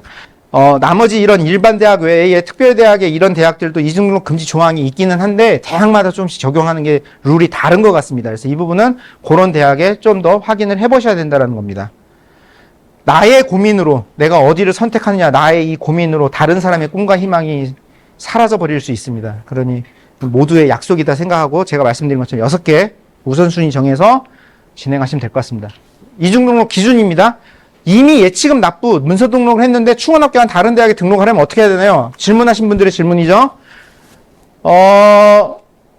먼저 등록한 대학에 정해진 절차에 따라 등록 포기를 신청하고 난 다음에 등록하면 아무 문제 없다는 거예요. 그리고 이거에 대한 시간 차이가 1시간 사이에도 충분히 할 수 있어요. 네. 1시간 안에 충분히 이 절차를 다 밟을 수 있습니다. 그러니까 너무 걱정하지 않으셔도 되고요.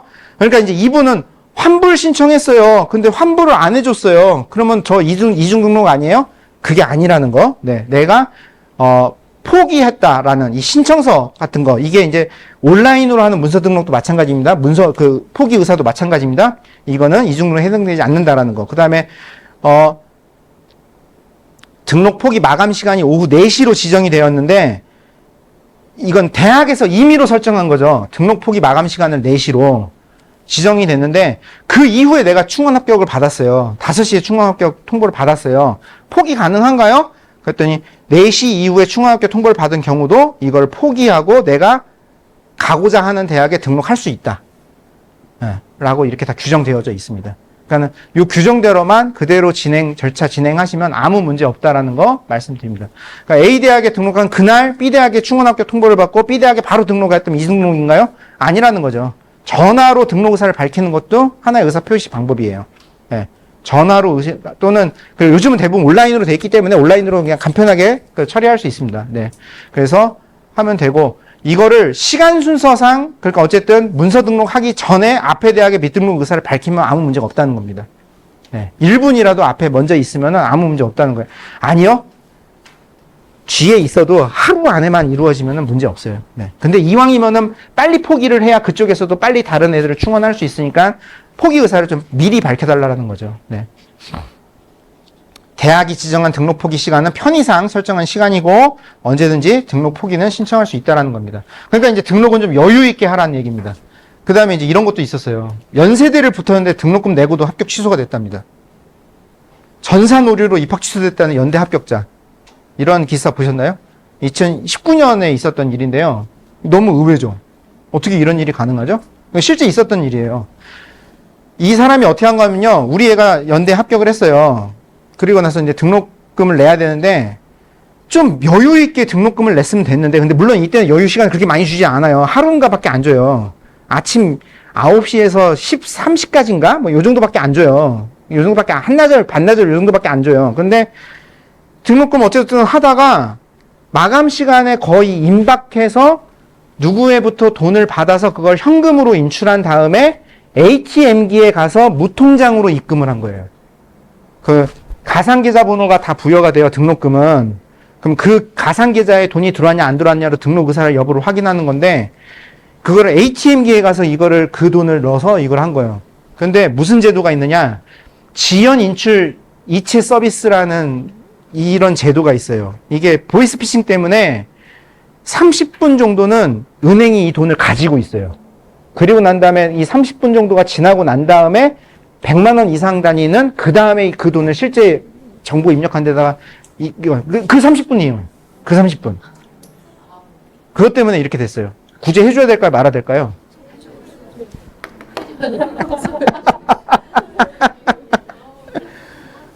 미등록 처리가 돼서 그 다음 애한테 합격 통보가 됐어요. 그럼 어떻게 해요? 미등록이잖아요. 등록을 안 했잖아요. 등록 의사가 없었던 거잖아요. 입금이 안 됐으니까. 그러니까 대학은 바로 미등록 처리를 해버리고 다음 애한테 합격 통보를 한 거예요. 전화 통보한 거예요. 어떻게 해요? 이 경우는 어떻게 해야 돼요? 구제가 안 돼요. 입학에서는 이런 이유에서 구제할 수가 없어요. 네. 그러니까는 요런 거 그러니까 여유 있게 하셔야 돼요. 근데 제가 이거를 오늘 설명드리려고 지연 인출 이체 서비스를 제가 좀 검색을 해봤더니 개인이 등록할 수 있고요. 등록을 어떻게 하느냐에 따라 3시간에서 5시간까지도 설정할 수 있대요. 네. 그러면은 이거는 안 되는 거예요. 이건 안 돼요. 그러니까 보통은 내가 저 지연 인출 이체 서비스를 늘려놓지 않았으면 30분이에요. 30분이에요. 그러니까 30분 앞에만 하시면은 근데 이건 또 ATM기로 넣었을 때의 이야기인 거고요. 근데 그저 계좌 이체를 하거나 그러면은 문제가 없죠. 내 계좌에 분명히 입금한 이력이 있는 거잖아요. 네. 이런 것도 있었습니다. 서울시립대 추가 합격 통보 전화 걸었다가 바로 끊어 탈락. 제가 근무했을 때 있었던 일이고요. 마감 시간이 정해져 있다 그랬죠. 옛날에는 이 마감 시간이 몇 시였는지 아세요? 그 시간 설정이 안 돼 있었기 때문에 24시였어요. 00시였어요. 그러니까 이제 입학처 직원들은 00시까지 이거 전화 돌리고 막 이러고 나서 그날 새벽 2시, 3시에 회식하러 가고 막 뭐 이랬던 거거든요. 그래서 이제 이거를 10시로 땡겼어요. 그러다가 이제 워라벨 때문에 지금 18시까지 땡겨진 거예요. 네. 근데 어찌됐건 18시로 정해졌습니다. 아, 이때 20시였을 거예요. 8시였을 거예요. 20시로 정해져 있습니다. 충원 전화할 때 급박하게 막 연락이 와요. 그럼 와서, 누구요? 어디 다 취소됐다고요? 예, 알겠습니다. 끊고 바로 합격, 예, 합격. 사정대장 딱 봐가지고, 합격? 전화. 바로 전화해가지고, 등록하시겠습니까? 마시겠습니까? 이걸 한 거예요. 근데 이거를 한 명이라도 더 빨리 충원을 해서 우리 대학 학생으로 잡아야 된다라고 말씀드렸잖아요. 이게 막 하다가 바로 전화를 한 거예요. 근데 전화기를 딱 누르고 난 다음에 시계를 딱 봤더니 20시가 딱 넘어간 거예요. 예, 20시가 넘어간 거예요. 그래서 이 선생님이 바로 전화를 딱 끊었어요. 근데 요즘은 핸드폰에 다 이게 수신 번호가 뜨잖아요. 그러니까 이제 이 학부모가 거기 시립대죠. 왜 전화했어요? 우리한테 왜 전화했어요? 하고 다시 전화를 한 거예요. 그런데 이 선생님이 그럼 거기 그냥 대충 불러거나 그랬으면, 그러면 안 되죠. 그러면 안 되죠. 근데 이 선생님 또 이제 있는 그대로, 사실대로 이렇게 쭉 얘기를 한 거예요. 그랬더니 이 학부모가 이렇게 막 인터넷, SNS, 기타 등등에 막 이렇게 하고 해서 이게 이렇게 됐습니다. 얘 어떻게 됐을까요?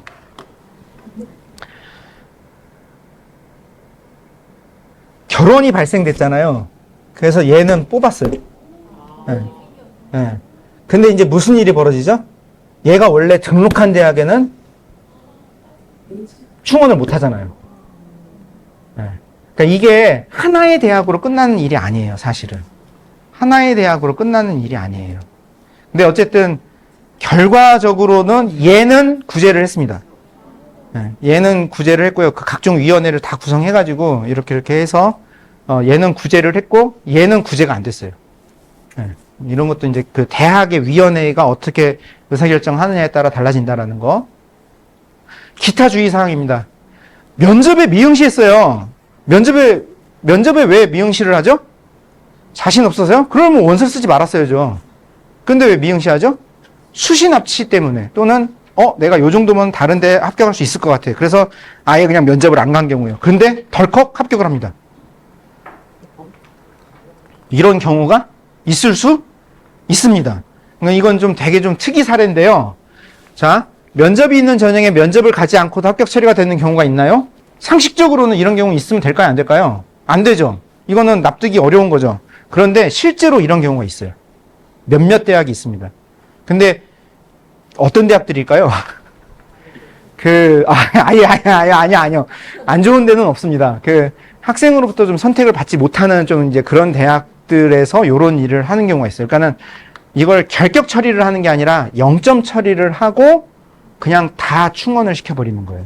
이런 경우도 있을 수 있어요. 근데 수시에서는 일단 어디라도 합격 통보를 받으면 어떻게 된다 그랬어요? 정시 못 쓴다 그랬잖아요.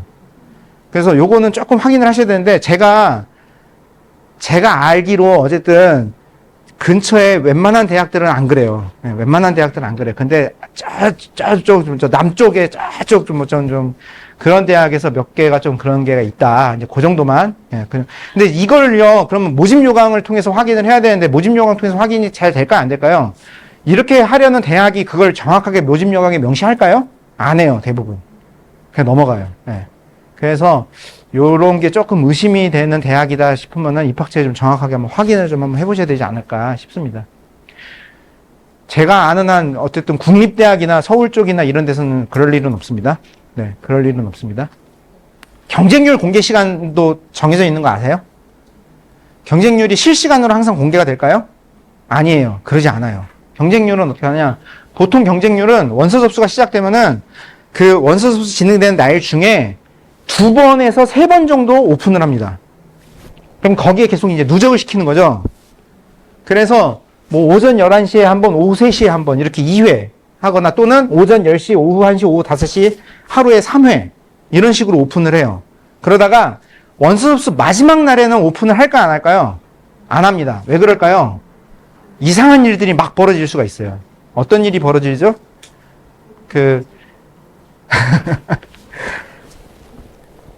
마지막 분명히 오픈하기 전에 미달이었어요. 뭐 10명 뽑는데 3명인가 밖에 지원을 안 했어요. 그래서 이제 이거를 블라인드 처리한다 그러거든요. 경쟁률 블라인드 처리한다 그러거든요. 경쟁률 블라인드, 그러면은 여기 어떻게 해요? 애들이 미친 듯이 지원을 하는 거예요. 네, 미친 듯이 지원을 하는 거예요. 그래서 나중에 오픈이 딱 됐더니 10대1, 뭐 20대1. 뭐 이런 경우들도 있어요. 네. 그래서 여러 가지 이유로 어쨌든 마지막 날에는 뭐 오전에 한번 공개하고 끝낸다거나 아니면 오후에 어느 시간 딱 공개하고 끝내는 이런 경우가 일반적입니다. 그래프로 그려보면요. 만약에 3일 동안 원서 접수를 받아요. 첫째 날, 둘째 날에 1000명이 지원을 했어요. 셋째 날에 몇 명 지원할까요? 곱하기 2 생각하시면 돼요. 앞에 지원했던 애들의 곱하기 2 정도가.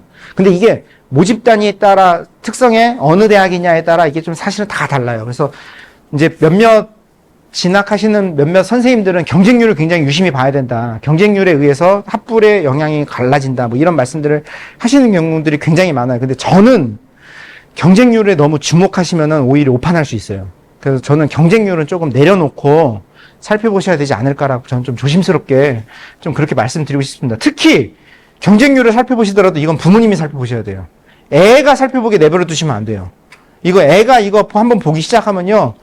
미쳐버리는 거예요. 그다음부터. 이제 완전 그냥 수능이고 뭐고 다른 데도 다 영향받습니다. 네. 그래서 이거는 부모님만 보시는 걸로 그렇게 했으면 좋겠습니다. 제가 사실은 이제 여기서 끝내려고 그랬어요.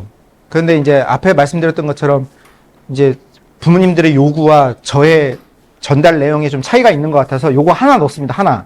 전년도 입결 자료 해석에 주의할 부분입니다. 지금 보여드리는 건 숭실대입니다. 숭실대가 최근에 요 자료를 만들어서 입학처 홈페이지에 게시를 했고요. 삼포도죠. 동그라미는 합격한 거고 그냥 요 선 그은 거는 불합격한 거예요.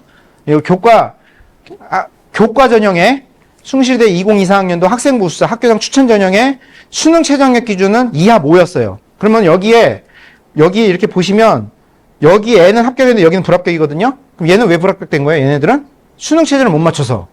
네, 수능 체제를 못 맞춰서. 또는 여긴 등록자만 표시했으니까는 미등록 의사를 밝혀서. 뭐 이제 이렇게 그냥 불합격이 된 거라고 보시면 돼요. 그런데 신소재공학과가 보세요. 보통은 아무리 그래도 숭실대가 2초 또는 2중에서 끝나거든요. 근데 3에 4등급까지 갔어요. 4.89까지 갔어요. 여기서 제가 한번 설명드렸습니다. 충남대 지역인재 의대 작년 커트라인이 몇 등급? 3.4등급이었어요. 의대가. 네, 충남대 지역인재 의대가 3.4였습니다. 그리고 그거를 지금 전부 다 어떻게 했죠? 대학에서 다 오픈을 했죠. 다 공개해서 보여주고 있죠. 그러면은 이거 올해 경쟁률 어떨 것 같아요? 신소재? 그리고 올해 이 입결 어떻게 형성될 것 같아요? 제가 뭐 손에 장을 쥐는 것까지는 못할 텐데 그러고 싶을 정도로 굉장히 높은 확률로 굉장히 높게 형성될 거라고 생각합니다. 그럼 왜 이런 일이 벌어질까요? 대부분 애들은 이 원서를 쓸 때 어떤 자료만 검토한다? 바로 작년 자료만 검토해요. 바로 작년 자료만 검토하고 그냥 거기서 의사결정 해버려요. 근데 대입을 좀 다루고 진짜 합격 확률을 좀 높이려면 어떻게 해야 된다? 3년치 자료 정도는 봐야 된다는 겁니다. 3년치 이상을 볼 필요 있을까요? 없을까요? 안 돼요. 2022학년도 이전은 전형 체계가 많이 달라요. 그래서 2022 이후부터 보셔야 됩니다. 아니요. 좀 더 솔직히 말씀드리면은 2022, 2023도 좀 차이가 있어요. 그래서 그래서 이건 참고 수준으로 보셔야 돼요. 근데 대체로 보면은 서울에 애들이 많이 가고 싶어 하는 이런 대학에서는 이런 일이 잘 안 벌어지는데 거기에서 살짝 내려오기만 하면 돼. 여기서 살짝이 서울권부터 시작해요. 서울권만 하더라도 어떤 일이 벌어지느냐. 한 해 갑자기 성적이 확 올랐다가 그 다음에 뚝 떨어지고 그 다음에 또 올랐다가 그 다음에 뚝 떨어지는 이런 일들이 벌어집니다. 이걸 해거리 현상이라고 하는데요. 이 현상의 원인은 다 뭐다? 작년 자료만 보기 때문이에요. 이 얘기를 저만 하는 게 아니라 대학 관계자, 진학하시는 분들 유튜브 찾아보면 아마 이런 설명하는 사람 되게 많이 나올 거예요. 그런데도 계속 그래요. 네. 계속 그래요. 예. 그러니까 이건 분명히 오릅니다. 그러니까 이런 자료를 보실 때 이런 특이사항이 있다는 건 꼭 이해하셔야 됩니다. 그래서 입결 자료는 3년 누적 자료를 참고를 해야 되고요. 그러면서 변동을 폭을 볼 때 고려하셔야 될 게 첫 번째, 모집 인원의 변동이 있냐 없나. 특히 올해 뭐 때문에? 무전공, 자유전공 때문에 이 모집 인원의 변동이 많잖아요. 그러니까 이 부분을 좀 주의해서 보셔야 되고, 그 다음에 수능 최저학력 기준이 어떻게 바뀌었나? 수능 최저학력 기준이 강화되면 어떤 일이 벌어지죠? 교과 성적이 살짝 떨어지죠. 수능 최저학력 기준이 낮아져요. 완화가 돼요. 그럼 어떻게 되죠? 교과 성적은 올라갑니다. 네, 이런 형태로 나타납니다.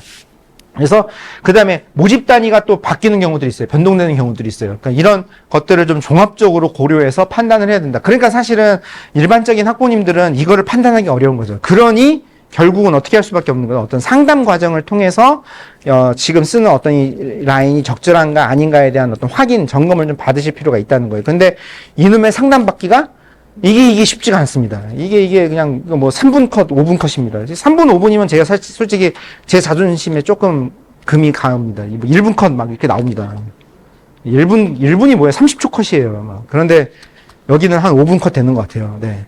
어쨌든 지금 그런 상황입니다. 네. 그리고 담임 선생님들께서도 이거 잘 봐주시는 분들 많아요. 네. 학교를 통해서 상담하시고, 그 다음에 대교협의 온라인 상담이나 전화 상담 같은 경우도 있어요. 네, 거기에도 문의하셔서 본인의 어디가의 성적 쭉 입력하시면요. 어디가 아이디만 알려주면은 거기서 성적 확인 다 해요. 네. 그런 식으로 해서 상담 꼭 받으시고 한번 확인하시면 좋겠다 싶습니다. 사전 질문에 대한 답변 진행해 보도록 하겠습니다. 사전 질문 제 기대를 저버리지 않고 3분 등록하셨습니다. 3분에 5개의 질문이 입력이 됐고요. 한번 가보겠습니다. 먼저 첫 번째입니다. 한 대학 복수 지원 가능 여부입니다. 앞에 제가 설명드렸어요. 그런데도 그래서 최근 대체로 복수 지원 대부분 허용하고 있습니다. 왜? 애들이 줄어들고 있고 우리 대학에 수시에서 많은 합격생을 발생시켜야 되기 때문에. 그래서 최근은 대부분 합니다. 하지만 대학별로 범위가 좀 다릅니다. 그래서 원수업소에 반드시 살펴보셔야 됩니다. 그래서 제가 이걸 좀 많이 사례를 준비를 해봤는데 먼저 충남대입니다. 충남대는 4회까지 쓸 수 있는데 여기에 칸막이가 있는 거예요. 네. 여기 이렇게 칸막이가 있어요. 여기서는 하나만 쓸 수 있어요. 그러니까 학종이라고 다 쓸 수 있는 거 아니에요. 학종에서는 이 중에서 하나만 쓸 수 있고요. 나머지 여기에서는 4회까지 가능해요. 네. 그리고 여기서 3번, 여기서 1번 써도 돼요. 이해되시죠? 그래서 전형 기준으로 어쨌든 횟수가 계산된다라는 거. 네. 그리고 이렇게 복수 지원에서 근데 만약에 4군데 썼는데 막 3군데, 4군데 다 합격해요. 그럼 어떻게 해요? 한 군데에서만 등록을 해야 되는 거잖아요. 그 우선순위까지 다 이렇게 기재를 해놨어요. 밑에. 네. 우선순위까지 기재가 다 되어 있습니다. 그래서, 네.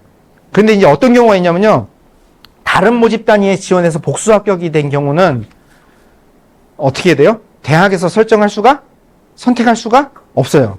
그럼 이때는 전화로 해서 선택을 하라고 하거나 아니면 등록할 때 내가 어느 학과로 등록한다라는 것을 밝혀야 돼요. 그래서 등록 절차가 이루어진다라는 거. 이런 게 있습니다. 그리고 여기에서는 다 이렇게 사회 지원된다 그랬는데 일반 전형과 지역인재 전형 2개는 사범대학 내부에서는 복수 지원이 불가하다. 네, 이런 단서 조항도 있습니다. 그러니까 이런 것들도 꼭 한번 살펴보셔야 됩니다. 그 다음에 충북대입니다. 네, 대부분 다 가능해서 지원 자격만 있다면 6번까지 지원할 수 있다는 거.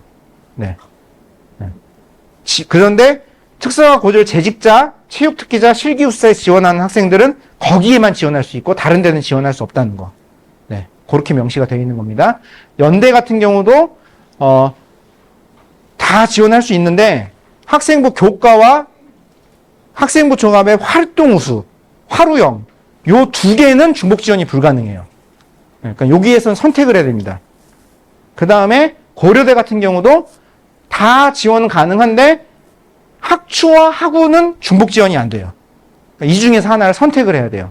그러니까 이렇게 다 대학마다 설정이 어느 정도 되어 있습니다. 그래서 반드시 모집 요강을 이런 부분도 살펴보셔야 된다는 거. 건국대 면접 일정이 대학 내부에서 중복되는 경우가 있어요. 그거는 안 된다는 거예요. 그건 안 된다라고 막아놓은 거예요. 네. 이런 것들도 있다는 거 보시면 됩니다. 두 번째입니다. 이분 오셨나요? 혹시? 3학년 2학기부터 고1까지 미국 교환학생 다녀와서 고등학교 1학년 고1 2학기부터 편입을 했어요. 그래서 1학년 1학기 성적이 없어요. 그러면은 지역인재 지원 자격 있을까요? 없을까요? 없죠. 제가 하루라도 비면 안 된다라고 말씀드렸어요. 없죠. 그러니까 이분 그건 이해하셨대요. 근데 교과에도 불이익이 있느냐? 혹시 이분 오셨나요? 아, 네네네. 답을 말씀드리면 이건 교과 성적 계산 방법을 직접 확인하셔야 됩니다. 직접 확인하셔야 되고 유불리는 단순하게 제가 지금 말씀드리기는 어려워요. 그래서 다 끝나고 난 다음에 좀 남으시면 제가 이 부분에 대해서는 따로 설명을 드리도록 하겠습니다. 최근에 요 그런데요, 또 이게 있어요. 보통 애들이 학교에서부터 전체 지금 교과 성적이 몇 점 몇 등급이다 이런 거 다 이렇게 뭐 이렇게 출력해서 갖고 오잖아요. 그래서 뭐 전교과 100일 때 몇 점 몇 등급, 뭐 국영수사하면 몇 점 몇 등급, 뭐 비율별로 했을 때 몇 등급 해서 쭉 이렇게 갖고 오잖아요. 그 계산이 정확할까요? 부정확한 경우가 있을까요? 부정확한 경우도 있을 수 있어요. 네. 그리고 대학, A 대학에 지원할 때 계산 방법, B 대학에 지원할 때 똑같은 애인데 이 계산이 숫자가 바뀔까 안 바뀔까요? 바뀌는 경우도 있어요. 그래서 내가 6개 대학을 쓰겠다라고 결정을 했으면 그 6개 대학 전형 방식에 우리 A의 성적이 어떻게 계산되는지를 한 번쯤은 확인해 보셔야 돼요. 근데 그게 말처럼 쉽지는 않아요. 그래서 일단은 대학 어디가의 성적을 쭉 입력을 하면은 거기서 그 대학 기준으로 계산을 해주기는 하는데 제가 이해하는 게 맞으면 98% 이상은 정확한데 1, 2% 좀 아쉬운 부분이 있어요. 그래서 그걸 100% 신뢰하기는 조금은 어렵습니다. 근데 보통 웬만한 일반적인 경우는 다 맞아 들어가요. 그래서 반드시 그 대학 기준으로 계산을 해보시고 거기에 따른 유불리도 한번 살펴보시는 게 필요하다는 겁니다. 세 번째입니다. 일반보다 경쟁률이 낮은 지역 인재를 어떻게 공략해야 할지 궁금합니다. 학종 같은 경우 최저가 없는 곳이 많은데 경쟁률이 심해서 지원을 어떻게 해야 될까요? 상향 지원 시 고려 사항 이렇게 질문 주셨습니다. 그러니까 요거를 보고 제가 내가 준비한 거랑 여기 학부모님들의 질문이 좀 나랑 다르구나라고 제가 느꼈고요. 저는 이 부분은 모릅니다. 네, 저는 이 부분은 모릅니다. 제가 이거를 알면 여기 있을까요? 저 여기 없어요. 여기 강남 어디 가 있을 거고요. 뭐 지금 아마 돈방석 위에 그러면 진짜 강남에 이런 일을 하는 사람들은 이런 거 다 파악하고 정말로 제대로 잘 설명할까요? 아니요. 그러지 않아요. 부모님들 이해하기 힘든 여러 가지 용어와 환경과 상황과 전제와 조건을 걸어놓고 이렇게 됩니다라고 얘기할 거예요. 근데 진짜 그런 일이 벌어질 일은 별로 많지 않아요. 근데 실제로 어떤 경우들이 있느냐? 성대 글로벌 경영이 3.4인데 합격했어요. 충남 의대 제가 계속 말씀드리잖아요. 지역 인재 전형에서 3.4의 일반 학생인데 합격했다니까요. 이런 일이 진짜 그럼 한 번도 안 벌어지느냐? 아니요. 그건 모르는 거예요. 벌어질 수도 있어요. 그런데 예측하기는 매우 쉽지 않다라는 거예요. 이거를. 네. 그래서 이런 거는 사실은 누군가가 이거 여기 지원하면 분명히 붙습니다. 이렇게 얘기한 사람이 있으면 사기꾼이라고 생각하시면 됩니다. 네. 오히려 저는 그렇게 생각이 된다고 봅니다. 경쟁률을 많이 관심들 가지시는데 앞에서 제가 잠깐 말씀드린 것처럼 경쟁률에 너무 주목하지 않으셔도 된다는 거 제가 좀 말씀드리고요. 참고로 서울에 있는 대학에 수능 최저 없는 대학의 학종의 평균 경쟁률은 몇 대면? 14.14대 1이었습니다. 그리고 수능 최저가 있는 학종의 수능 최저가 있는 학종은 어디죠? 뭐 연대, 이대, 뭐 그다음에 어디죠? 한양대 일부 뭐 이런 데죠. 이런 데는 뭐였죠? 서울대 일부 10.4대 1이에요. 그러니까 아무래도 수능 최저가 좀 있으면 경쟁률이 좀 떨어지긴 하죠. 근데 학종을 쓴다 그러면 보통 몇 대 1이라고 생각하시면 돼요? 20대 1이라고 생각하시면 돼요. 옛날에는 15대 1 정도였는데 요즘은 20대 1. 근데 여기에 허수가 좀 있어요. 어떤 허수일까요? 재수생 이상.